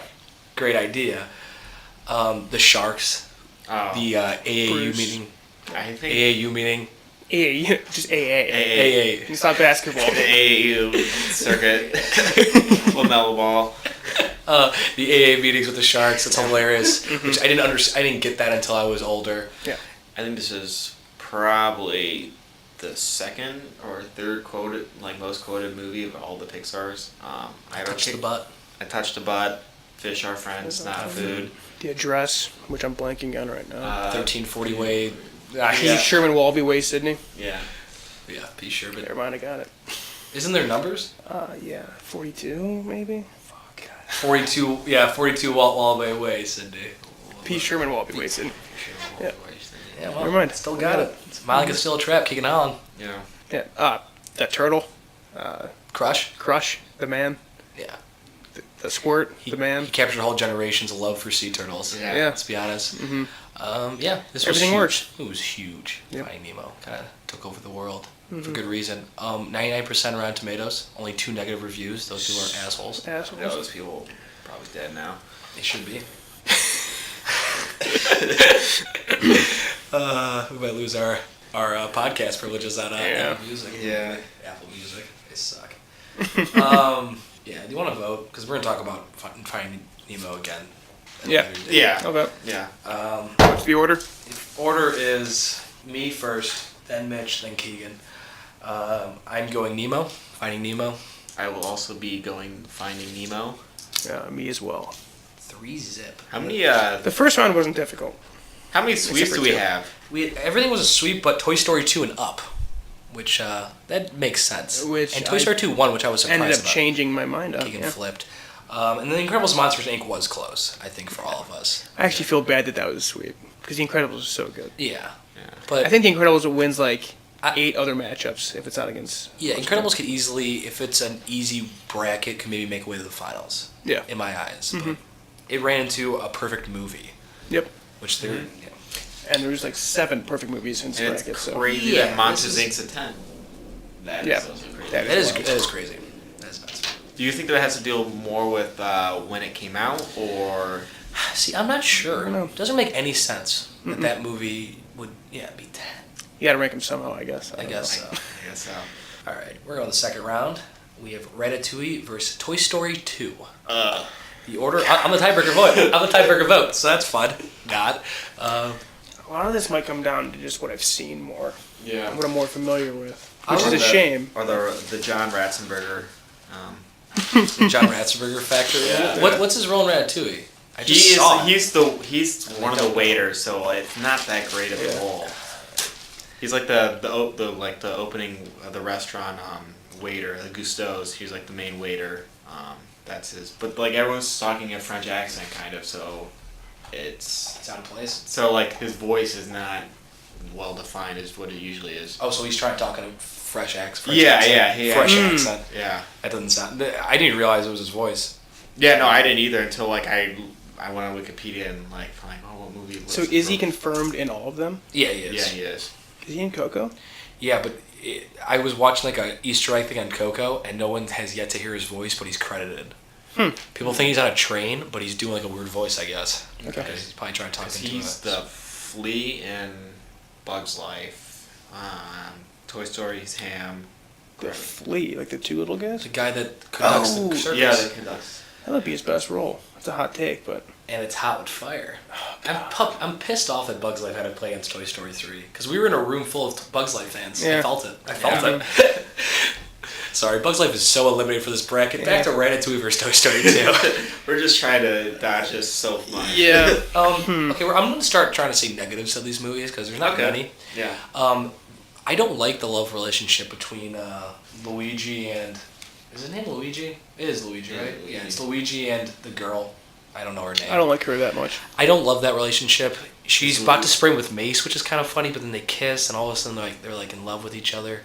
Also, her character change, when they first see him, the head chef, the little short guy, he wants to not give Luigi credit for the soup, saying it was complete luck. And then she says, oh, Gusteau said anybody can cook. So she sticks up and defends him. But then when the little short chef assigns Luigi to learn under her, she totally gives him shit. So like, you would defend him, but then when you have to be his like mentor, now you're upset. So, and then she flipped back so quickly back to being his love interest when she was about to spring with Mace. And I get it's a kids movie, and I'm dissecting a love relationship way too closely, but it's in my eyes. There's nothing wrong with the movie but that relationship, which is a major focal point of it. So, is Luigi even French? he doesn't talk with his French accent, which upsets me either. Who plays him? Lou Romano, a voice actor. I will say though, Ratatouille, the montage when they first learn how to cook is hilarious. Yeah. And they're like flipping, they keep flipping stuff out of the window and stuff. And Toy Story 2, we talked about a lot of what's good about Toy Story 2. The Jessie scene, we already talked about it a little bit, but that scene is so good. Sarah McLachlan doing the soundtrack right behind it. I don't know how you don't cry to that. I've complimented Jessie for her getting left behind scene and her romance with Buzz. Overall, though, I don't love Jessie. That also comes down Her to voice is annoying. Joan Cusack's voice is kind of aggravating. Kind of too much. Yeah. I can definitely see that. I found a little too much, a little bit. They need to introduce a girl character though. Yeah. And stronger female character. Yeah, and they did well with that. I love Bullseye. It's a much needed addition. One scene that always gets me, which I need to go back and see Toy Story 2, but when I was a kid, you know how they're in the airport scene, which is an awesome scene. Yeah. You know how Slinky gets like separated from everybody? Yeah. They don't see him again until like the very, very end. I don't even know if you see him in the last scene. I thought Slinky died when I was a kid. And that Them catching up to the airplane that's is ridiculous. That's ridiculous. And maybe a little too close to Toy Story 1, if we're being honest. And I'm trying to get nitpicky here. So. Yeah. You kind of have to at this point. Yeah. Again, but then like they attach like a different surrounding antagonist with the toy store, bringing that into play. What's that kind of like, and then having being on display, one of those display item toys where you're just sold and like you're still in the box and stuff. Kind of adding those different. It added more layers. All the buzzes is funny. All the buzzes. When they go to the toy store, that was genius. In the Barbie aisle and stuff. Barbie aisle. I'm a Mary Spud. I'm a Mary Spud. I'm a Mary Spud. More Don Rickles, and we got more Don Rickles. The two buzzes, the real Buzz, and then the one that still thinks he's real. I think like what the good jump from Toy Story 2 did was adding having more of the outside characters really playing their roles, more having them being the cones too, as the across the cones, street. More Don Rickles, more John Ratzenberger, like all their characters, and who plays Rex, Wallace Shawn. Wallace Shawn is the best. Woody's Roundup, that TV show. Him watching that TV show is awesome. Yeah. And how it just played on all like the old westerns and stuff. Yeah. Like that. And then kind of all the different Woody based toys that you see in his office are really cool. Mm-hmm. And then even having like Wayne Knight, Newman. Wayne Knight. What does Wayne Newman play? He plays Al. He's a toy collector.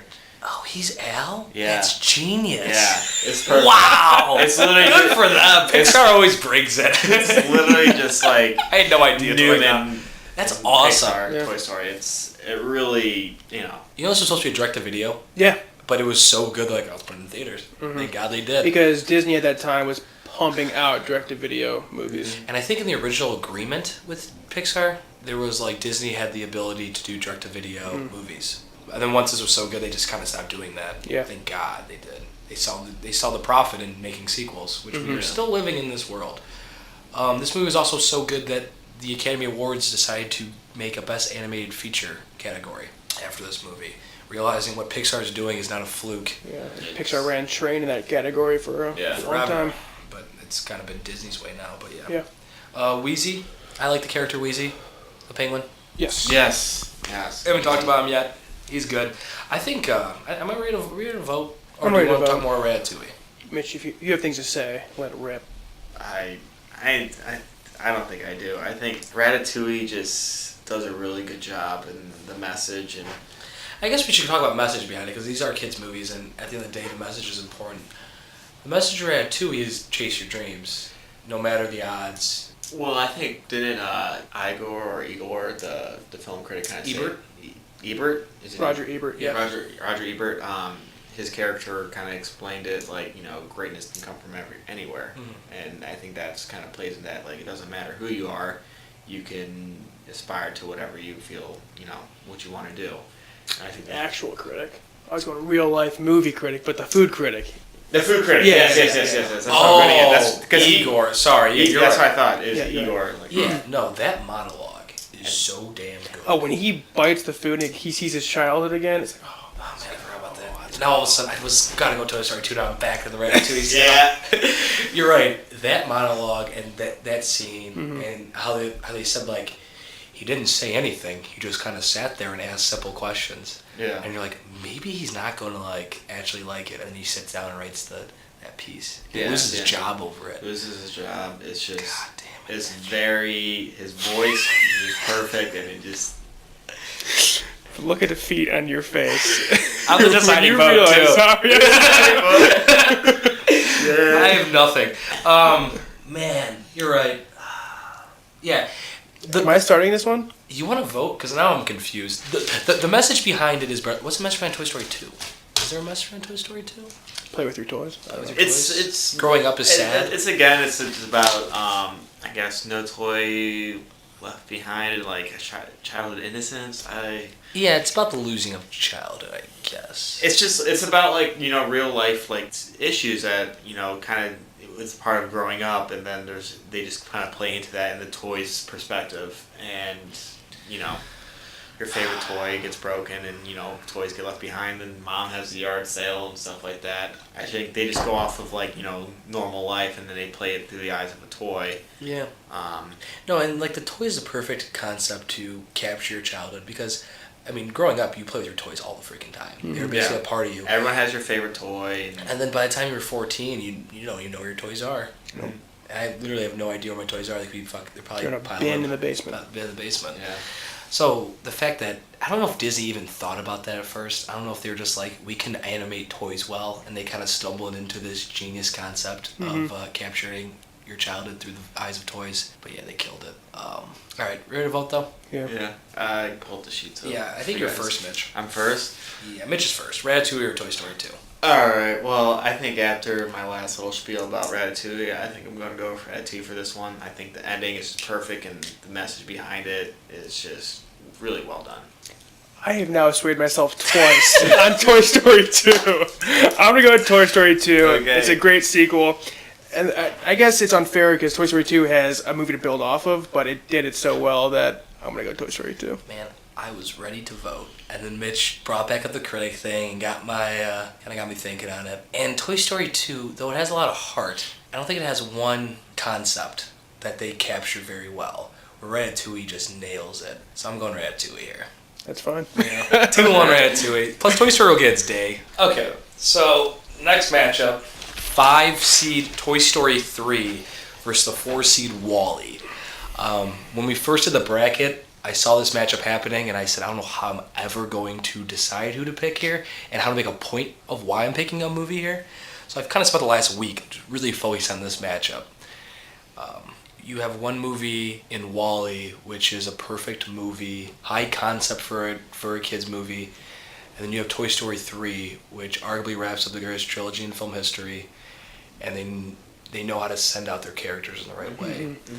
So does anyone want to Well, I'll also share say their that initial thoughts? we're getting to the point now for this movie where you can't nitpick the animation. The animation across the board is Stellar. Is stellar. Yeah.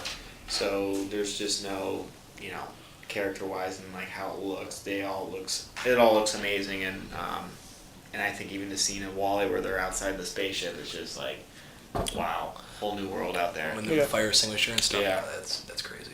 Is WALL-E the best looking Pixar movie? Man, Nemo.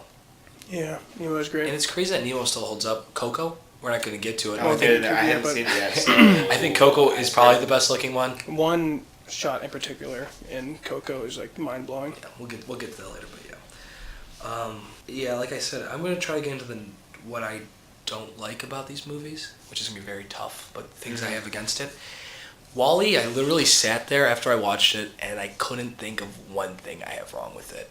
I don't like to throw out the word perfect movie very often. WALL-E is a perfect movie. If you have something against WALL-E, either of you two, share it with me, because I can't think of a single thing. I think it's literally a perfect movie.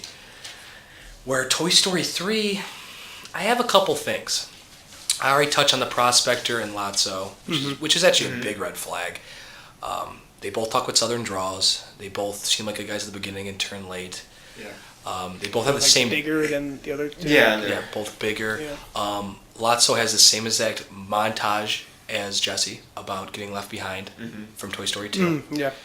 So that goes against it. And I love Toy Story 3, just saying that. But and it's hard when you're a trilogy to keep being original and fresh, but they kind of took the concept of leaving toys behind and leaving your child in Toy Story 2 and just kind of ratcheted up a little bit. So not necessarily the most creative idea by Toy Story, by Pixar. Also, with Spanish Buzz, I think it goes on too long. I know you both love it. You both said that as a pro, but I see that as a negative. I thought it went on too long, but maybe I'm just not fun. I don't know. A thing I love about the Toy Story sequels is the opening never relate to anything that comes afterwards. But like the video game in Toy Story 2 and then like the Western in Toy Story 3. They're awesome. So awesome. Yeah. And then the addition of Michael Keaton as Ken. Yeah. So fun. Ken's awesome. We should talk about Ken, yeah. And Barbie. And Barbie. I'd like to see them in 4. Yeah. That'd be great. I'm sure we will. Ken's hysterical. Ken's with him at the end, right? Yeah. He swings back. Yeah, because he does start bad. That's kind of the beginning of Keaton's comeback. No one even saw it coming. I think making the 4th one hurts this movie in my eyes. I walked That's out unfair. It's very unfair. You think that's unfair? Yeah.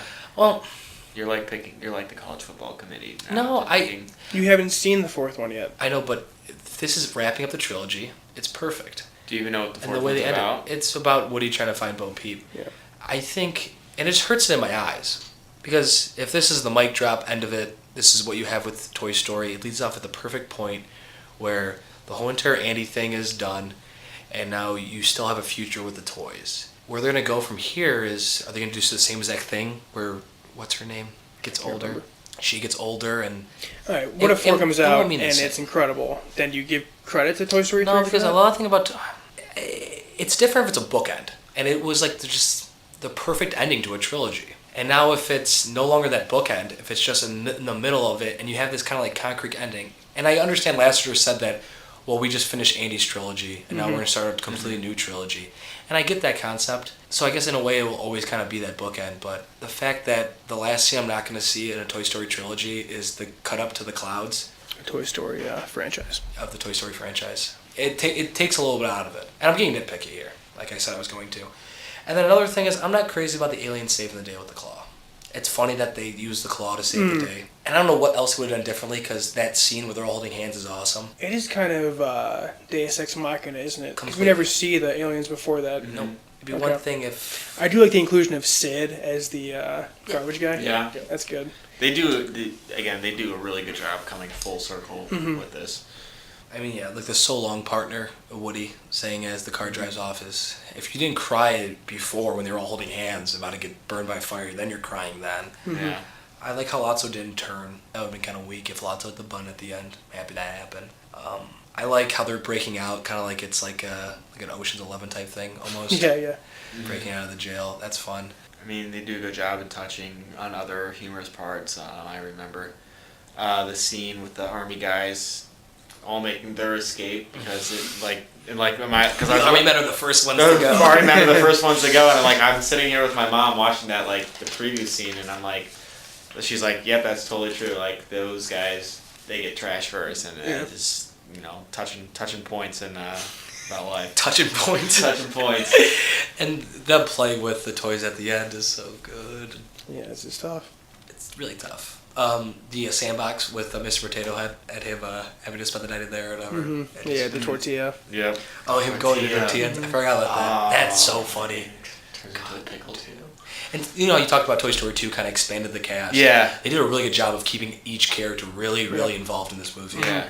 Because I think just because I love these characters. As good as Woody and Buzz are, other characters are really funny and they really have really good stuff to bring to the movie. And so after Toy Story 1 and having that come out more and more is really good.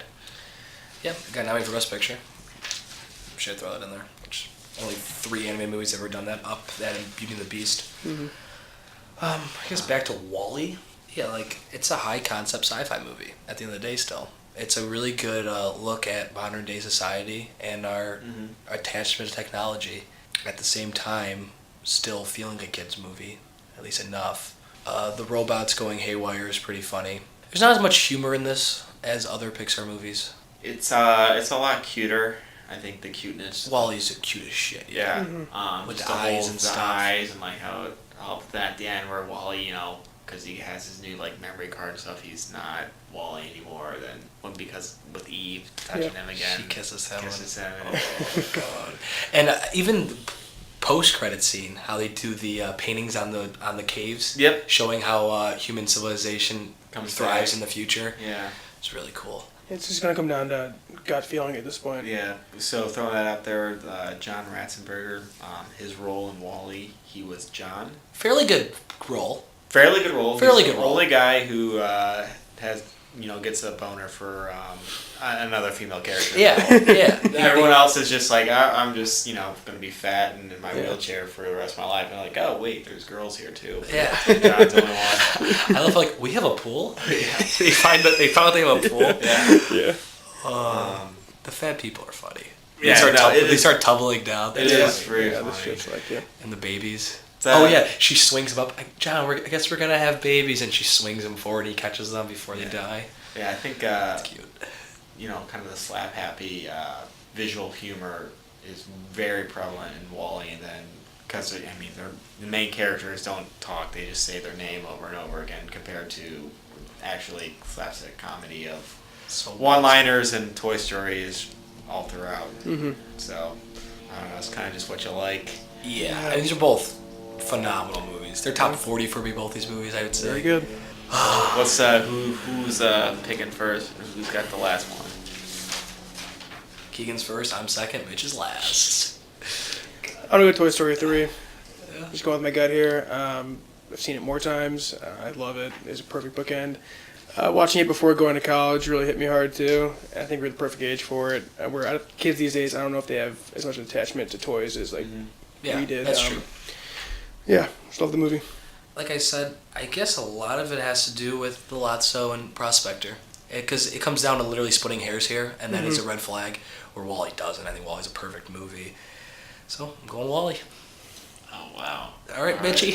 So... Am I going to lose for the third time here? I lost up. Oh, I went down the up okay. ship. I think I've been winning every single You've one. won every vote. Every single And one. are going to win this one, too. I think I'm going to win this one as well. So, really just it comes down to... I think I'm just going to go Wall-E with this Yes! one. I have to go Wall-E. Yes! Yes! I'm so pumped. As much... Couldn't breathe. As much as I love the role of the other characters, because I mean, really, besides Captain, and then Wall-E, Eve, and then the other robots that don't really say anything either, I think it doesn't hurt it at all. They do a really good job with nothing, and that's just amazing with me. And so that's why I just pinned Wall-E. Yeah. It's a recurring theme in Pixar movies that this concept shouldn't work, but it does. Mm-hmm. But the fact that it's a 40-minute silent movie at the beginning, targeted towards kids, is mind-blowing. I've died twice now with Toy Story movies. Well, maybe we'll make it 3 in a row. Toy Story vs. Monsters, Inc., the 2 seed and the 10 seed. This is bullshit. We haven't talked about Toy Story yet, so I'm happy about. Both movie, about 80 minutes long, both filled with comedy, both duo Incredible movies. duos, yeah. Both are early in Pixar's process. Both have the best cast, Both have voice casts. Yeah. Out of all the entire Pixar movies, best ones. Good villains, too. Good villains. Good villains. But with bad animation, I guess. I didn't think Monsters, Inc. was in that level. Only Sully and a couple Only of Sully? moments. Okay. The door scene really is awesome, though. That's like huge steps, Yeah. I feel like, in an animated world. I guess we haven't talked about Toy Story yet, so we should talk about that. It's incredible. This was their first movie Yeah. to come out with such a bang, and it still holds up. I mean, the animation doesn't, but the story is still awesome. Characters are still awesome. The music in it, Randy Newman. Music's great. Yep. They have 3 great original songs. Funny as hell. Funny as hell. Mr. Potato Head calling the uncultured swine line is awesome. Yep. One of my favorite lines. Yep. And also him when Slinky's trying to stick up for Wally and he takes off his tries to stick up for Woody and he takes off his lips and kisses his ass with it. That's so funny. I can't believe they put that in a kids movie. Yeah. Falling with Style. Yeah. Oh, it's not. I think even I know the animation gets a bad rap because it's their first one, but I think even at the time, just how amazing that looked. Because I watched it with my mom again this weekend just because we had nothing to do. We were just like, hey mom, I'm watching Toy Story for this podcast we're doing, and that was a whole other discussion going on. But I think she's sitting there so because she fully remembers when this movie came out and how amazing that looked. And I think the big tall scene, which how incredible this was when they're outside and they had all the sounds that you hear on outside. And just wow, that's amazing. And I wish I could play it for you right now, but there's just one scene where it just sounds like a Saturday morning where you're just sitting outside and it's just sunny out. It's just amazing. And it's still watchable too. Oh yeah. Oh, and completely. Not a detriment to the movie. It's I watched it last Christmas with my dad, and we were both laughing our asses off. It's just not on par with totally the stuff that came afterwards. Yeah. Anyone have anything to? Let me look for my notes here on both these movies. We can talk about maybe. I don't know. I just remember just watching it again because it's been a long time since I've seen it, and just kind of all coming back to me the pizza truck. What's the pizza company? It's Pizza Planet. Pizza Planet. It was oh my gosh, I completely forgot about that. Yeah. And then how they meet all the little mean green Martians the claw. And oh my gosh. Oh, the Sid's toys are kind of terrifying. Yeah, I he's forgot. a demented child. Yeah, they're super messed up. So that seems kind of scary. And then the way they all come to life, that kid's traumatized for the rest of his life. There's a reason he became a garbage guy. Yeah. He's got no way to come back from that. No, you can't. That's no. Likable characters everywhere. They do a really good job of creating about 5 or 6. Really, I think they do. That first beginning opening scenes of Toy Story, they do an amazing job of just kind of the toy life. Andy's having a birthday party. What new toys are coming? Yeah. Awesome. And they're going crazy. Mrs. Potato Head. Mrs. Potato Head. Mrs. Potato Head. And then they're listening to the army guys with their baby monitor radio, and it's oh, and bed sheets. And who invited that kid to the party? Oh god, that's so funny. It's just oh gosh, lines are amazing. Have you guys seen the original Woody? What they were supposed to do with him? He was supposed to be such a dick. I think he kicks Woody out of the window and stuff. And he was supposed to be a bigger. He's supposed to be a puppeteer. No, he was still the cowboy. Yeah, but he was supposed to be a puppet. So Woody was supposed to be bigger. Okay. He was bigger too. But yeah, he's such an asshole. It's really cool to watch. I do see that was kind of sometimes a little annoying with Woody just being kind of a dick. And you have the great contrast between the cowboy and the astronaut, which was the perfect early 60s to late 60s kind of move, which was probably the creators' ages when they were kids, so that makes sense. Good job of getting iconic characters in there, iconic toys. Yeah. I had both a Buzz and a Woody growing up. I love them as toys. A T-Rex. And then they became our toys, which is ironic. We're all as old as this movie, basically exactly. Yep, 95, right? Yeah, we all came out within 6 months of this movie. All came out within 6 months of this movie. All popped out. Actually, less than that. All came out with 4 months of this movie. So yeah, gosh. This movie is our childhood. Anyone want to touch on Monsters Inc. anymore? We kind of. I think we did a good job being The Incredibles. So Toy Story is 81 minutes long, and Monsters Inc. I think is also. So they're barely feature films. Yeah. Which makes me. Me and my dad watched it on TV last year, and we watched it an hour 45 minutes with commercials. Toy Story. Yeah, that's crazy. 92 minutes, Monsters Inc. First it votes me. I'm just going to kick it off. I'm going to go Toy Story. Is Mitch second? Mitch is second. I'm going to go Monsters Inc. And it falls on Keegan. Fuck. I'm going to do this. What movie I'd want to watch right now? I'm going to go Monsters Inc. Whoa, wow. I know, that's probably blasphemy for a lot of people. We did a Pixar bracket, and not a single Toy Story movie made the final 4. Oh my god, that's bullshit. That is when bullshit. we were starting, it's I think there's three Toy Story movies that made the final 4. Yeah. Wow.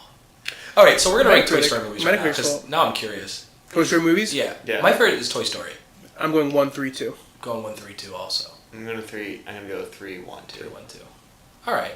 So 2 across the board is... So you really love Monsters Inc. That's what I'm getting at here. Which I do. I really do. I think I nothing against that. Like, it's an awesome movie. They're both phenomenal. But for personally me, I just think the age I was when Monsters Inc. came out was better than Toy Story, and I still think resonating with me. And when I think about Monsters Inc. compared to Toy Story, I think Monsters Inc. a little more, just because how able to understand and enjoy it a little better than at first Toy Story. Yeah, you're right. I actually remember seeing Monsters Inc. in theaters. Me too. I don't think I remember seeing any of the other first three before this. I remember seeing Toy Story 2 in theaters. Maybe. But Monsters Inc. is one of the first ones I actually have like a really vivid remember seeing it.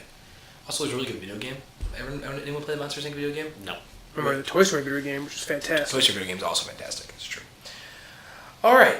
There's also Great Incredibles video game. Anyone play that? Mm-mm. Really good too. So yeah, pretty much at this point, Toy Story's out. Toy Stories are all out. That is nuts. All the viewers are probably just tuning off right now. I'm to blame for the last one, but... Wait, I think we were all the deciding vote in all three, and we all decided to kill. What did you kill? I killed Toy Story 2. I killed Toy Story 2 too. You killed Toy Story 3. I did kill Toy Story 3. But you were the deciding vote for 3, Yeah, and then Keegan killed Toy Story. So we're all to blame here. Wow. That's just goes to show how good Pixar is. It goes to show how good Pixar is. Crazy. I can't believe that. All right, the 3-6 matchup, Inside Out versus Finding Nemo. You already know where I'm going. When do I vote? Yeah, you've already shit all over Inside Out enough. And again, is the Nemo, message is good and crystal clear, just didn't really take with me. Is Nemo a little more targeted towards kids than other Pixar movies? Do you guys think so? Nemo? Yeah. Not particularly, I don't think. I think it's just as Inside Out. I think Inside Out more so. Yeah. It's targeted more towards Because other kids? as an adult, you already know that lesson. Like, that movie is supposed to be showed to kids to teach them the importance of sadness, and we've already got that. Mm-hmm. We just can't tell a kid as well as that movie did. Yeah. But This is true. Finding Nemo does a really nice job of having two take-home messages, one for the adults and one for the kids. Don't be a helicopter parent. Yeah. And Yeah. even though the fact that he wasn't protective, he almost loses Nemo. But still, But it's because of it. Yeah, that message is still there. Yeah, I think that Finding Nemo, I think just does overall across the board plays to both audiences, both kids and parents, and that's why it's so successful and warranted enough at Finding Dory, to where Inside Out, like, it's really cool to, if you're not with the message, you hate people, you hate kids, like, you can't do that. So I think that's why it gets a lot of praise for it.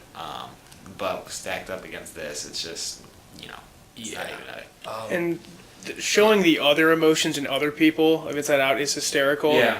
But other than that, I can't remember a really funny moment. Not a lot of laughing. No. Not tons of laughing compared to Nemo. And I love how the fishes all get together and they devise the plan. Yeah. And Gil jumps out of the tank or whatever to sacrifice his thing for Nemo. Mm-hmm. It's just really cool. Because you think Gil's going to be a bad character. Yeah. You don't think he's going to be a good guy, but he totally is. He also has a dysfunction with himself, so Nemo can kind of learn a lesson through him. Shark Tank, hoo-ha. Yeah. Shark Tank. When the only one guy says it and no one else says it. It's so funny. Also the starfish out of the glass. Yep. Mm-hmm. Can't talk, you can only hear it when he's turning over. Yep. The seagull's sweet. Yep. It's legal. And I like how all the sea creatures communicate with each other, and the seagull directs the message to Nemo. Yeah, dolphins. And you can only hear the dolphins when they're above water. And they keep Yeah, that's awesome. Yeah. Also, they go down to the deep part of the ocean, and the fish with the So light. scary, So yeah. scary, super scary. That journey just seems like it lasts forever. Yeah. This is a movie that Epic. This is a movie that I understand it's only an hour and 40 minutes long. It feels like it's 3 hours, and usually I say it in a bad way, but this is a good thing because it's just constantly twisting. Yeah, and it's crazy like how long, Yeah. how far it goes. I'm ready to vote. And then even once they get Nemo back, the ending of it just keeps going. And, they get trapped in the fish net. They gotta save all down. the fish. Oh yeah, swim. Yeah, just keep swimming. Finally comes back. Yeah, full circle save there at the Dory. end. And you see the fish bags out of the water at the end. Yeah. Yeah. That's a fun. And I think in Finding Dory, you see the fish bags with a bunch of stuff on them. I think so, like a bunch of crab, I could see that. which means yeah. they They're died. smart about it. Which is kind of Right, they couldn't get out of there. They would die in those bags. Pixar does not care about just killing characters. Fuck. As long as you don't see it, like they can Yeah, apply do whatever they want. They can play whatever they want. Yeah. What's the order, Mike? On the deciding vote here, it's Mitch, Keegan, me. Finding Nemo. Finding Nemo. Yeah, I think maybe in 10 years I would maybe have a chance for Inside Out here, but I love Finding Nemo. Yeah. So it's a clean sweep.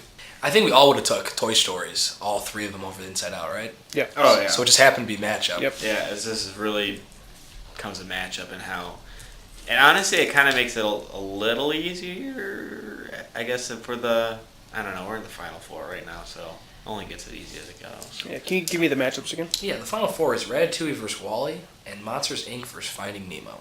Jesus. I wouldn't have expected this. I didn't respect this at all.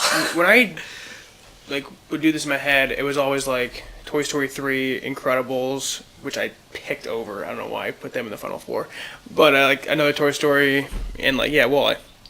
Yeah, I had up my Final Four and Toy Story Final Four when we originally did this.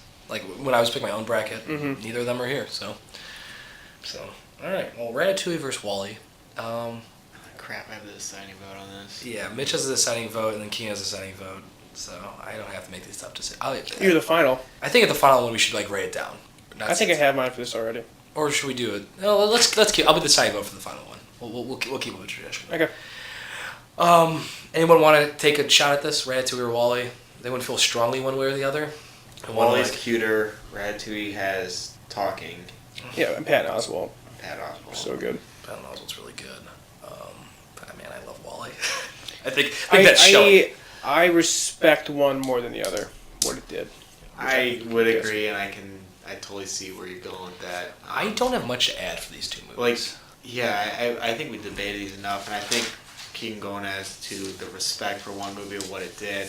I was shocked. I know how good Ratatouille was, but to get that number one ranking, yeah, that's crazy. That was crazy, and I think the story is good, but I think, as what it's done to, society and how it's affected me, it's just like, oh, it's just a really great Pixar movie compared to what WALL-E, and I mean, you don't see Ratatouille on TV, you see WALL-E on TV, and that says a lot. I think what says a lot is I saw WALL-E once in 2006, and I never really felt an urge to see it again until we did this podcast, and I need to brush up on it. WALL-E is just, I don't know, man. It changes your outlook on life. Like it's like it's like there's just this really deep message that just punches me in the gut, and then it's a great love story with it. There's not really a villain, and I like how they tied in 2001: Space Odyssey. Yeah. Like not a single kid in that crowd is gonna get that, but like not even like parents might not even get that, but the 55-year-old film buff would, and I think I think that's really cool. This is just, I think it's the best anime movie of all time. I really do. I think WALL-E's the best anime movie of all time. So I already basically voted. Yeah, so you just voted for the next two round possibly. But I take it with the suspense out of it. But yeah, I don't know. You ready to vote? Yep. I'm first? Yeah. I'm going to WALL-E. I'm going WALL-E also. I'm going WALL-E. You're going WALL-E too. 3-0. Love your Ratatouille. Sorry. Love your Ratatouille. Yeah. I mean, a Final Four. I mean, literally, like, overall, the whole movie is just adorable. The message at the end, it's just perfect. But I just think the impact of WALL-E, just seeing that, is just on another level. Definitely one that makes me eat food more than Ratatouille. Yeah. Got that. One's like a smaller scale, smaller scope movie, and it does extremely well, and WALL-E is just this extensive, crazy thing. And we have a really tough matchup here. The 10-seed Monsters, Inc. versus the 3-seed Finding Nemo. Finding Nemo was the only movie that's undefeated. You mean like sweeps? Sweeps. Hasn't got to vote against it? Yeah, hasn't got to vote against it. They were an easy bracket. Yeah, that was definitely the weakest one. They're kind of different movies. One's more of a buddy comedy, the other one's this long journey. You can say equally as buddy comedy with Dory and... Yeah, you're right. There's definitely buddy comedy elements into that. Equally as quotable as the other one. Both same time period. Yeah. Ish. Yeah, back-to-back movies. When was Ratatouille, by the way? Oh... Was that 09? 2007 and... WALL-E was 8. How about that? It was what? Ratatouille, WALL-E, Up. Toy Story 3. Toy Story 3, yeah, nuts. Crazy. Toy Story 2 was 99. Yeah. Crazy. Yeah. The change from just... The animation, yeah, from like you said, from Toy Story 2 is great. This is a really hard decision for me, too. Yeah, this is very difficult. How far along is Finding Nemo? It's insane that Incredibles is not... It's not in this at this point. It's Incredible. No, it's Incredible in Toy Story. No, there's not a Toy Story in this. I guess there's just not that many spots though. Yeah, I mean, 16 movies, like 13 are Incredible. Or Incredibles. Yeah, are Incredibles. Yeah, Bug's Life and Up minus Finding Dory. Yeah, about 12 really great movies. Now, how do you guys like Marlon as a character? I Voiced love by Marlon. Albert Brooks. Yeah, I mean, He's great. the purpose he serves is perfect, I Yeah. think. And the transformation of Marlon at the end, when he nails that joke at the end about the clownfish joke, it's like, yes! Yes! Yeah, that was incredible. And he was the best part of Finding Dory, too. He was. Yeah, for sure. It was fun seeing Marlon with Nemo and Finding Dory. Yeah. Mm-hmm. That was fun. Yeah, and the emotional moments Albert Brooks nails every time.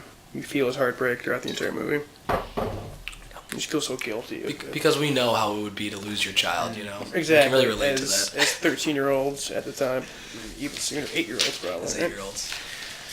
Now, I'm just trying to think of stuff that just sticks out to me. Like, Monsters Inc. is funnier. I think the duo of Goodman and Crystal is better.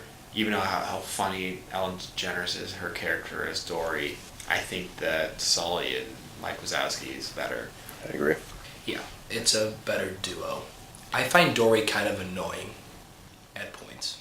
I think she's only annoying in Finding Dory because Maybe, it's too much of that's her. tainting it. You're right. I do love Ellen though. She's really good in her voice. For me, it's like the duo's better in Inc. Inc's funnier. The emotion's better in Dory. Dory looks better. I think the liners in They're Dory, both- the quotes in Dory is better. Fish are friends, not food. Fish are friends, You not didn't even food. say that quote the you first do that time. stuff all the time. Mine. Yeah. Both these movies, I don't have anything wrong with either of these either. Finding Nemo is still the third highest grossing Pixar movie, which is incredible. Since that came out. Even with inflation, I imagine it's still the highest. Incredibles is a different movie. That's my second bad Incredibles joke in like 5 minutes. You'd probably keep coming too. And what are you- the top 3 grossing movies for Pixar? Oh, the first one's Toy Story 3, second one's Monsters, the second one's Finding Dory, and the third one's Finding Nemo. People love them. The fourth one, Nemo. anyone care to guess? Makes sense. Inside Story Out. 2? Inside Oh, Out. Inside Out. Inside Out. Because I think the money now, it's just a lot better than compared to the idea. The view of Pixar now is greater than it was. Yeah. Am I the deciding one in this?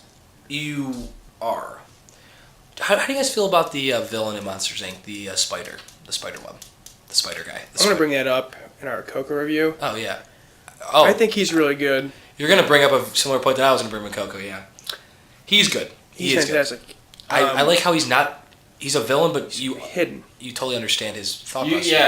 He's Because it's how it's always been. Yeah. it's a villain for kind of how it's been and like the betterment of their world. Right. Yeah, and I always hated him, but I watched it this week, and I'm like, no, you know what? I see where he's coming from. I'm okay. It's a good villain. Because as far as they know, laughter isn't a proven alternative. Yeah. So he is right in Yeah. the main sense of this world. Now sucking. It's so smart they had him add humor, be the laugh, be like the Yeah. major more energy source. Yeah. It's a really smart movie. Now I think we may need to bring into effect the John Ratzenberger. What does he play in Nemo? Oh, he plays the seagull? He plays in Nemo, the School of Fish. And now when I saw that on Wikipedia, I was like, what the hell does that mean? The School of Fish. The ones that get trapped at the end? No, I thought that too. The ones that turn in different shapes? Yes, the ones that turn in okay. different shapes. I forgot about So those when you things. see the overpass, don't swim through. Don't swim above, go through it. And it's really That's funny. Sydney, yeah. I don't know if this should count, but the bloopers to Monsters Inc. are fantastic. Go ahead. Go throw up. And then tripping. When he comes out and hits the thing. Oh no, that's Bugs Life. That's Bugs Life. Yeah. Why did they stop doing those bloopers? I don't know. They're Those so bloopers are funny. awesome. I mean, they're made up, but Yeah. and they show a little bit of the play. Yeah. Yeah, they're fantastic. It's a tough decision. I think And this is a decision that I didn't think this Monsters matchup was Inc. going to happen. Monsters so Inc. now has had a really hard road here. it's Incredibles It's the first Giant round of Slayer. The Giant It's Slayer. the Incredibles, Toy Story, now Finding Nemo. Oh my god, that is crazy. It has Wally waiting for it then. To get the job done, they literally had to go through hell. You guys can start voting whenever I'm you first. want. This sucks. I don't really know my choice yet. I think first is harder than last. I mean, you're a dick when you vote last because you make the final decision, but Yeah, I think it is harder. first is so hard. I'm just gonna go. The humor is in Nemo's and is in Monsters Inc.'s favor, but the humor's not that big to where the overall story and meaning behind Nemo, the humor in Monsters Inc. would overthrow that. So though Monsters Inc. is more funny, I like Finding Nemo better, and I really want to watch Finding Nemo after us talking about this right now. So 1-0 Finding Nemo.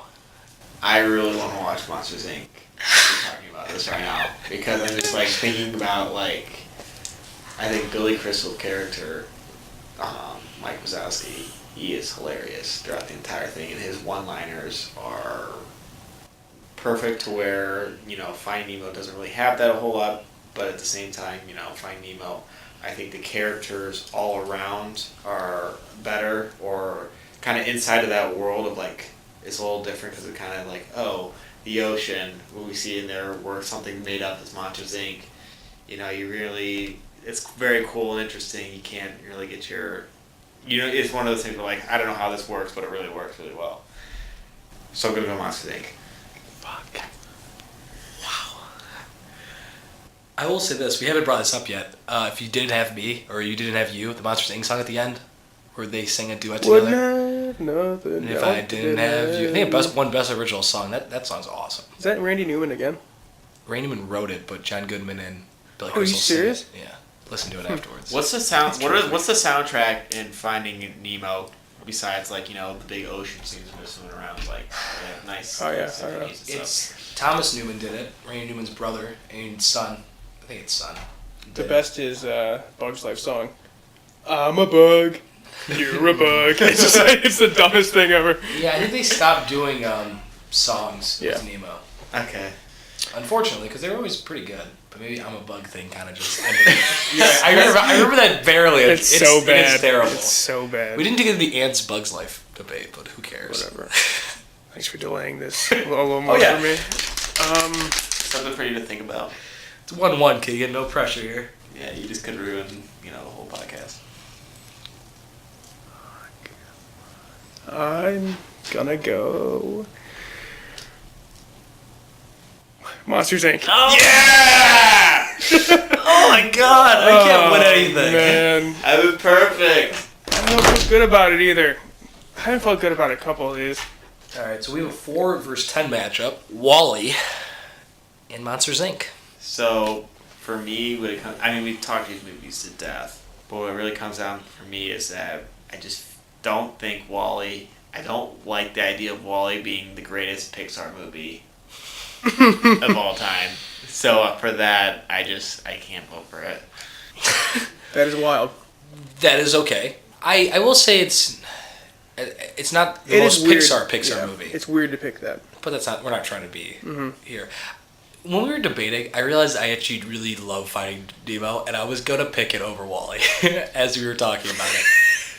I sold myself on Finding Nemo so hard, and then I just got my heart crushed. I forgot how much I freaking loved that movie, but that's not the contest anymore. No. Monsters Inc.'s good, and now I'm going to try to start bashing it, so Wall-E can win. No, I'm kidding. Kind of. The females are kind of non-existent in Monsters Inc. Mike's girlfriend? Mike's girlfriend is literally just a pawn there, and she takes him back so quickly after he screws up time and time again. The receptionist is actually funny. Yeah. Mike Wazowski.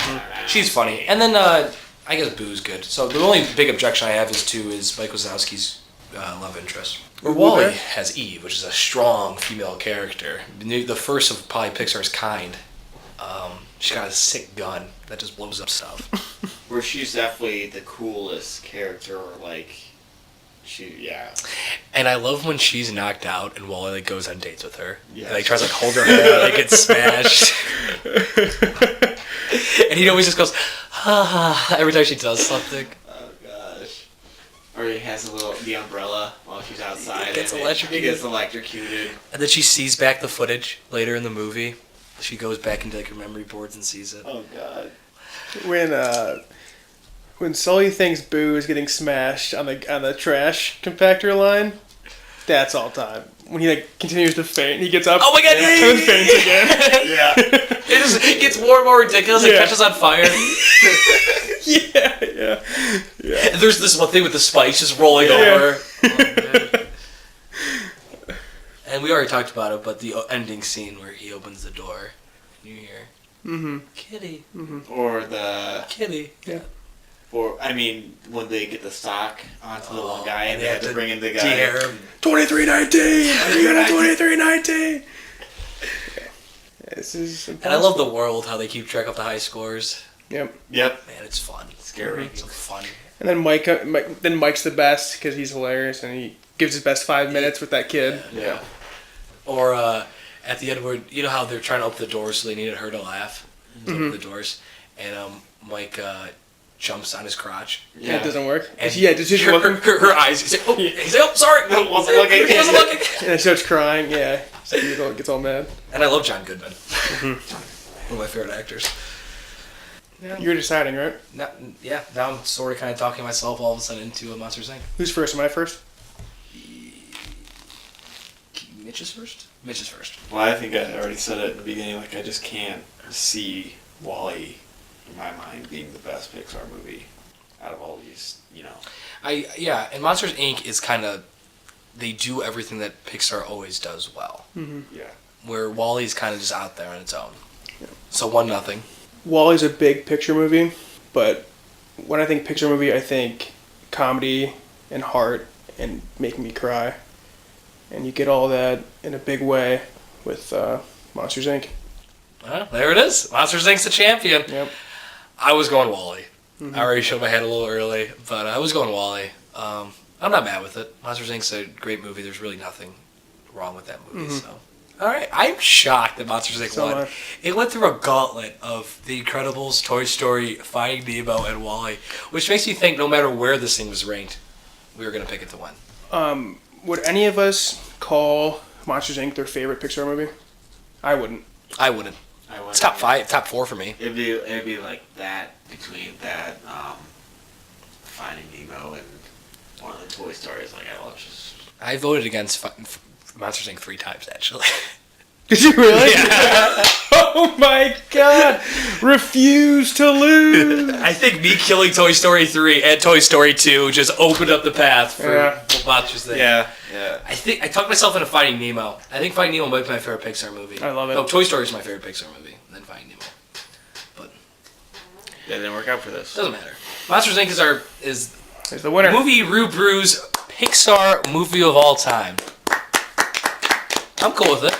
Yeah. I'm cool with it. It was a democratic process. We Yeah. got there. It was slow. It was deliberate. We Yep. worked our way through it. It was Thank fun. you, Mitch. Couldn't Yeah. have done it without you. Yeah. Yeah, Mitch. Really appreciate it. You prepared? It got dark. It got really dark. real dark. We're just sitting in the dark right now. Yeah. It's kind of. Let's try to set after the 4 hours of debating Pixar movies. But Dude, even. And now What do you think of the beer? we did ours. We already But did what ours, did you but- think about it? Oh, I thought it was pretty solid. I mean, I don't know. would you buy it in a 6-pack? No. No.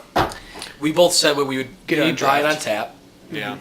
but I can't do 6 stouts. I cannot do 6. It's tough. I enjoyed my one sipping on it through the entire, this podcast, but I couldn't see myself trying to get drunk off of this. Yeah, I agree. you can't go out afterwards unless you want to lay down for a little bit. Or get a nap in before. Or you're Ryan. Or you're right.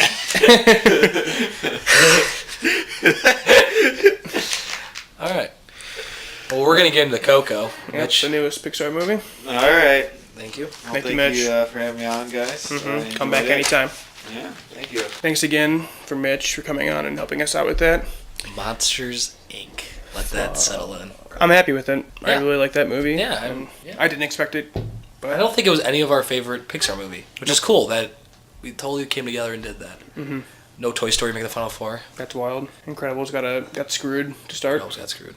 But Monsters Inc. went through the gauntlet. You voted against it every single time. Except for The Incredibles. I voted Except for I voted Incredibles, that's right. And yeah, I really do like Monsters Inc. though. So. Mm-hmm. But now we turn our attention to the newest Pixar movie, Coco. You can't handle the truth. She's gone from suck to blow. Do you understand the words that are coming out of my mouth? Okay, Mike, without spoiling the movie, Let's get a quick summary. Yeah, so the movie main character is Miguel. He's 12 years old and he's an aspiring musician, but he grows up in a family that does not like music at all, and this stems from his great-great-grandfather walking out on his great-great-grandmother so he could pursue a career in music. He never returns, and after that, music is banished in the household. Miguel worships this man named De La Cruz, who is a famous musician from like the 50s or 60s. So think about like Frank Sinatra or something like that. And the whole movie takes place during the holiday Day of the Dead, and takes place in Mexico. So, anything else you want to add to the story? You yelled at me for saying it was a spoiler before, but... Oh yeah, you could say it. Miguel gets lost in the land of the dead, and it's about his trip to get back, and he comes across his ancestors, and they have ideological differences that keep him there, but I guess we'll find out what happens when you see it. Just initial thoughts? Like it? Yeah, it's a great movie. Fantastic. Yeah. I really like this movie a lot. It's up there with other Pixar grades. Mm-hmm. For the record, it would have been the 10 seed if we would have done this now. Which would have been... Was Monsters Inc. seed. So Monsters Inc. would have been the 11 seed. Okay. Yeah, I mean, it's in the upper half of Pixar movies. It's fantastic. It's beautiful. It's one of their best looking movies ever, and one shot in particular really shows that. And in my screening, they talk about that scene beforehand. They do. Yeah. Okay. My screening too, yeah. And there's a reason for it because it's amazing. Like, I would love to have that poster just hanging on my wall. Yeah. It's awesome. The characters are great. Miguel, the dead that you meet along the way are awesome. The villain's great. I kind of saw the villain coming. I did. Not in the way he turns, because we mentioned it earlier. Pixar can do this thing where they can go pretty dark in kids' movies, and they do go pretty dark with this one. It's a high concept movie too. Mm-hmm. I don't really know how much kids would actually enjoy it. I'm sure they would like it, but was your screening with kids? A lot of kids. Yeah. I had like 2 families in there, and they're quiet, so maybe that meant they were into it. See, mine was the night of the premiere, Mm-hmm. and there was kids running up and down the aisles for most of it, so it didn't seem like it caught their attention. Okay. But I don't know if it's just a bad group of people or what. Yeah. But yeah, saw the turn coming itself, but the way it happens surprised me with how dark it went. Yeah, it was a little bit predictable, but then at the end there was still a ripple in the story that kind of caught me off guard. So I really did enjoy it though. Yeah, the music is great. I was tapping my foot through pretty much every performance. I had a smile on my face. The colors, just a super vibrant world. Yeah, the story was good. I liked everyone involved. It's a lock for Best Animated Feature at the Academy Awards, without a doubt. Yeah, and we mentioned this, I think it was last podcast, where they had like consultants get the culture right, get the holiday right. And, I mean, I loved it. It was a really cool thing because we've been learning about Day of the Dead in like Spanish elementary class forever, and it really never hit with me. It was just like, you do paper mache, you do these... you make the sugar skulls. But you never really understood why, and this was a great representation of that. It finally connected all the dots for me. Yeah. It's a holiday it's actually a beautiful holiday. It's remembering the dead, and I never really kind of grasped that concept when we learned about it in school. Especially because we both went to Catholic school, and it's November 1st, right? It's the day after Halloween, yes. Yeah, so for us it's All Saints Day, and it just gets like brushed by, but... Yeah, it's a holiday that I wish that America kind of celebrated. Yeah, it's really cool. Awesome. They gave life to it, you know, and I understand why it's the highest grossing film in Mexico now, for sure. Yeah, it's great. Definitely go see it. I would see it again. I would see it again. I'd give it a thumbs up. Thumbs up. I'd go... We're doing 5 or doing 10? We're doing it at 10. I'd go like 8.5 out of 10. I'd go 8.8. Yeah, so we're both. It's really good. We both agrees with that. Go out and see it in theaters. See it in theaters, for sure. It's a beautiful movie, and it excels on the big screen. Sound's important too, and stuff. It's a movie that is meant to be seen on the big screen for sure. Just even in the opening, the "When You Wish Upon a Star" song is a mariachi version, and it's awesome. Yeah. Attention to detail. Pixar does it better than anyone else. Do you want to get into the short before we get into spoilers? Yeah. So a huge positive of Pixar movies in theaters is seeing the short. Like, they tack it onto the DVD, but you don't have to watch it. But seeing it in theaters, like, you have to watch it. It's played directly before. And like last year's Finding Dory was last year. Finding Dory was last year. Yeah. Piper amazing short. Incredible. It was photorealistic. It was insane. And then this one, they just tack on a holiday Frozen short. It was a sellout. It's super long. It's not Pixar. It made me so mad. I don't love Frozen, so being forced to sit through, like, it was long. It was like a 15-minute short. It was 22 minutes. Yeah. Which will exactly work out to be a holiday special now they'll show on ABC. That's what I'm saying. That's what I'm thinking. And a lot of it's focused on Olaf. I like Josh Gad, but I think Olaf himself it's a cute character, but man, it's rant scores. Yeah. And they should have kept it. There's songs in it. There's 6 songs. There's a lot of songs. And they should have kept it smaller. 2 songs, focus on the actual storyline. This just feels like they're just jamming as many songs as they possibly can. I had a headache during it. Yeah, it literally gave me a headache. They try to stuff in every single character from Frozen 1 in it. Like, Frozen 2's coming out in 2 years. Just calm down with it. Yeah. They've already done, like, a bunch of shorts with it. And you don't need hype for Frozen. That's, like, the best selling animated movie ever. And you don't need a draw to see a Pixar movie. Right. Let Pixar... Because these always win Best Animated Short. They have a great run. There's The Old Man Playing Chess, which is still, like, the greatest short I've ever seen in my whole entire life. Yeah, and these always do super well. And then for them to shoehorn a fucking Frozen... Shoehorn. Our podcast's favorite word. Yeah, just to whore themselves out for advertisement to start this movie, it was ridiculous. It was sad. Did you have any trailers before yours? Yeah, good amount. I had no trailers. All animated trailers all look terrible. I had zero That's really weird. trailers. I saw it in Willoughby, you saw it at Gateway, so. Independent cinema, that's what I want. And then, but I thought what was cool is they actually, I guess we'll get into the spoilers. I don't want to say what I'm about to say. Okay, yeah, we'll get into spoilers. Spoilers, everyone. Spoiler alert. Oh, God. I thought it was really cool how they showed the director and like the 2 other people. Before the movie started, the director came out and just kind of thanked everyone that worked on it. And they talked about that shot behind the scene, which is right when he walks into the world of the dead. Crazy, yeah. The camera turns behind him, you just see this huge, colorful world, and it's like, oh my God. It's incredible. Yeah. From that point on, that was kind of the moment I'm like, ooh, like, let's go. Yeah. Where do you want to start? There's a lot of stuff to touch on this. I'll go into my complaints. You want to hit the negatives? I have 3 negatives. Yeah, I have. Well, my 3 negatives were 1, Frozen short, bullshit. Okay, yeah. If that was one of mine, I would have had that too. And I'm gonna skip right to the ending. If that's okay. Fine. I think we already touched about it. This ends the exact same way Monsters Inc. ends. As Monsters Inc. They turn the cameras on and they film the bad guy confessing of his wrongdoing.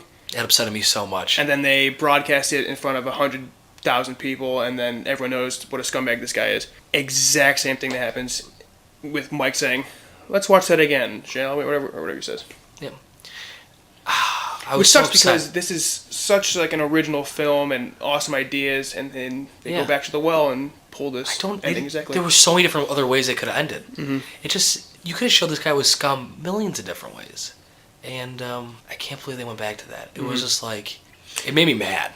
Yeah. And at least they saved it with how good the actual ending was after that, but yeah. But so in Monsters Inc., we don't know he's being filmed, and then Mike comes in, and this you see him turn do the it, camera on. I guess is kind of different. It's not shocking that it happens. Yeah, I guess. But it's still the same way to defeat him, I guess. And the bell falls on him again. Dark. Yeah. There's a lot of dark deaths. This isn't a negative, but this is another thing. They just call the dude murders Miguel's great grandfather. Hector just murders him with poison, and they call him a murderer. They allude to him being a murderer. Poison's a lot. Tequila. Crazy. Yeah, I was like, oh my. See, okay, this is my complaints. It seemed very predictable for me. The minute that Hector picked up the guitar, I said, that's his actual grandfather. Yeah. Did you catch that too? Great grandfather. I don't remember when exactly I got it, but I got it probably like 40 minutes before it actually got revealed. Yeah, but I didn't think that he got poisoned and then he wrote the lyrics. Yeah, I didn't think he got murdered. Yeah, like all those things. But that was one of my complaints, that it was kind of fairly predictable. But I think a lot of people, like my whole entire family, no one else saw it coming but me. Oh, really? So I feel like maybe how much stuff we watch. Yeah, maybe it just kind of seemed, and like I was also watching a good amount of Pixar movies before going into seeing this, so maybe there's kind of a pattern you kind of see after a while. And I didn't like the dog. That's my last thing. Wasn't a fan of the dog. This is another complaint. Why can the dog go into the land of the dead. Yeah. There's no explanation. Like, even he goes to Miguel and jumps like on his lap, but doesn't fall through. Why? Because he's just a dog. Yeah, and then at the end he becomes whatever those colorful things are. A spirit animal, but then he's not. And then at the end he's not either. Yeah, I didn't like the whole thing with the dog. Yeah, they kind of dropped the ball with the dog. It could have worked. And I see where they were trying to go with it. Because it's like a rabid, like, street dog. So it dying and becoming a spirit animal in the land of the dead makes sense. But then they show him again. Back, yeah. Just make him a colorful animal, like, flying in the background. Yeah, because they show the ancestors at that party. Yeah. And have him flying around. Yeah. And it would have been fine. Mm-hmm. But yeah, only complaints.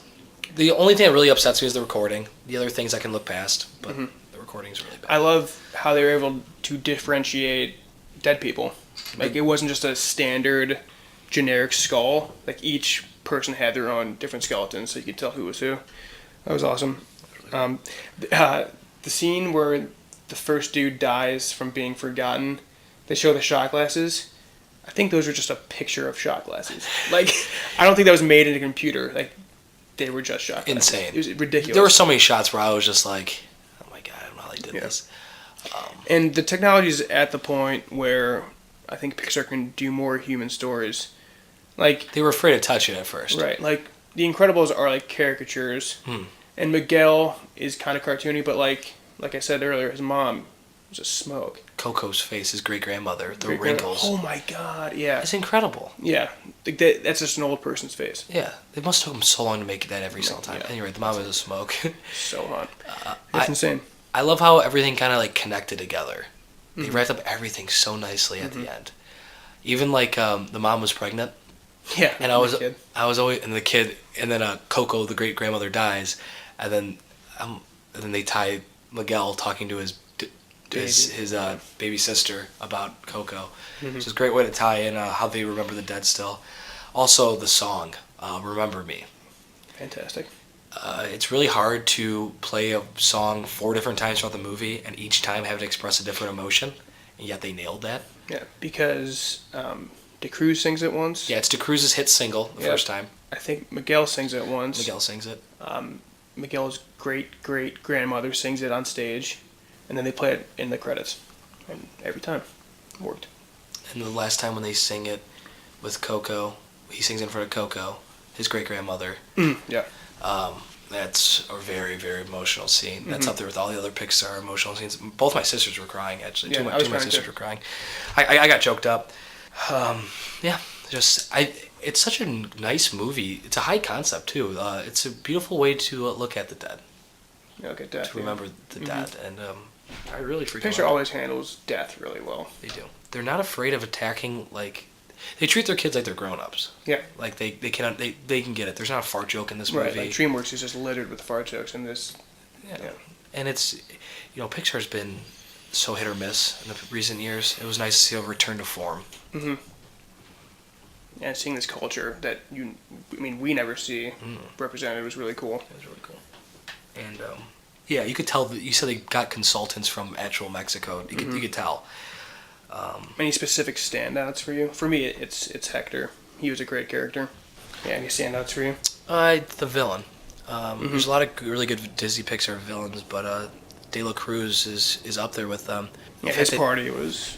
The fact that he was a murderer and just he's this huge egotistical maniac. It just really kind of showed the negative sides of Hollywood and stardom. I think they also made the thing of no one's ever made it that's a good guy or something like that. There was something that's like, wow, that's really fitting, especially for the time period that we're in right now.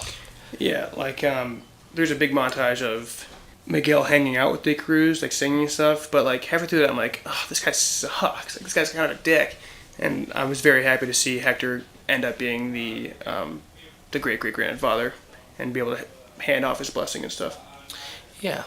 It's not really a happy ending, but it is. I mean, like, at the end of the day, Hector did get murdered, Yeah, oh yeah. And but he ended up coming back. And a family did get broken apart, but the redemption. Oh, it was really funny. The Hector's wife, she continues to call him, like, my love and stuff at the end. Oh, yeah, he's like... Oh, it wasn't a comedy-filled movie per se, but when there was jokes, I think it always landed. Like I don't think there were any misses, but they weren't swinging. Yeah, sometimes there's a lot of Pixar movies are kind of slapstick, but this would have felt out of place with the kind of context that they were going after. Yeah, I think a lot of slapsticks relied on the dog, but like you said, neither of us were huge fans of the dog. No, I could do without the dog, but I did like the big spirit monster. Yeah, I think it's sick. It's kind of scary too. Yeah, badass. Yeah, it's cool. I guess that's probably a big part of Day of the Dead. Those things. Yeah. I didn't know anything about that. Same. Which is another cool thing. I like when we learned about it in grade school Spanish class, and like we didn't go too deep into Spanish class in grade school, more about the culture. Like I guarantee you now we would just sit down and watch this movie. Oh yeah, like our teacher would just put this on and say this because it does such a great job. Yeah. It made me really interested in the holiday. Anything else? Oh, that's it. Yeah, quick review, but you get it. Go see it. Yeah. It's great. It's a really great movie. Did you watch anything this week? I watched Lego Batman movie. Batman? It was just on HBO. Just on HBO and just flipping through it because I only like an hour and a half, so I want to watch something quick. It's good, really funny. Yeah, I think it's front loaded with comedy. The first 45 is like I saw it in a theater of like 15 people by myself, and I was the asshole just dying laughing at everything. First 45 minutes. Yeah, it's super meta too, which is awesome. And then they make fun of all the Batman trilogy. Yeah. Like they attack Nolan's Batman trilogy. Yeah, it's fantastic. But the ending is fine. Yeah, nothing great, but I like it. I don't think it's as good as the original Lego movie. No, but it's still a good one to watch. Yep. Especially if you're a big Batman fan, I would say go and watch it. If you really like Nolan's Batman and stuff like that. My funniest thing for me was they say something about Joker says something about how like this is gonna be the time that he takes over Gotham, and then the guy goes, "What about the time with the two boats?" yeah. It's so you're taking over that time. He's like, oh, "This is different." Yeah, there's a lot of good jokes like that. Yeah. Like they show like different like snapshots from different movies where he's like depressed over the rubble from The Dark Knight and stuff. Yeah. I thought it was just gonna be like making fun of like superhero movies in general, but it just kind of focused on Batman, which I was kind of happy about. And Michael Cera's a great Robin. Yeah. Galvanakis Joker does a good job. Justice League is jam packed. Like Rosario Dawson's Wonder Woman. Billy Williams is like Two-Face, I think. But yeah, it's like littered with a lot of good people in there. I watched like 45 minutes of Hidden Figures, and I want to go back and watch the entire thing. Why'd you guys stop? We had to go somewhere, okay. And we just caught it like randomly in the hotel room. Renewed my love for Janelle Monáe. Bae. God, she's so fine. And I can't think of the main the actress's name, but she's great in that. Taraji P.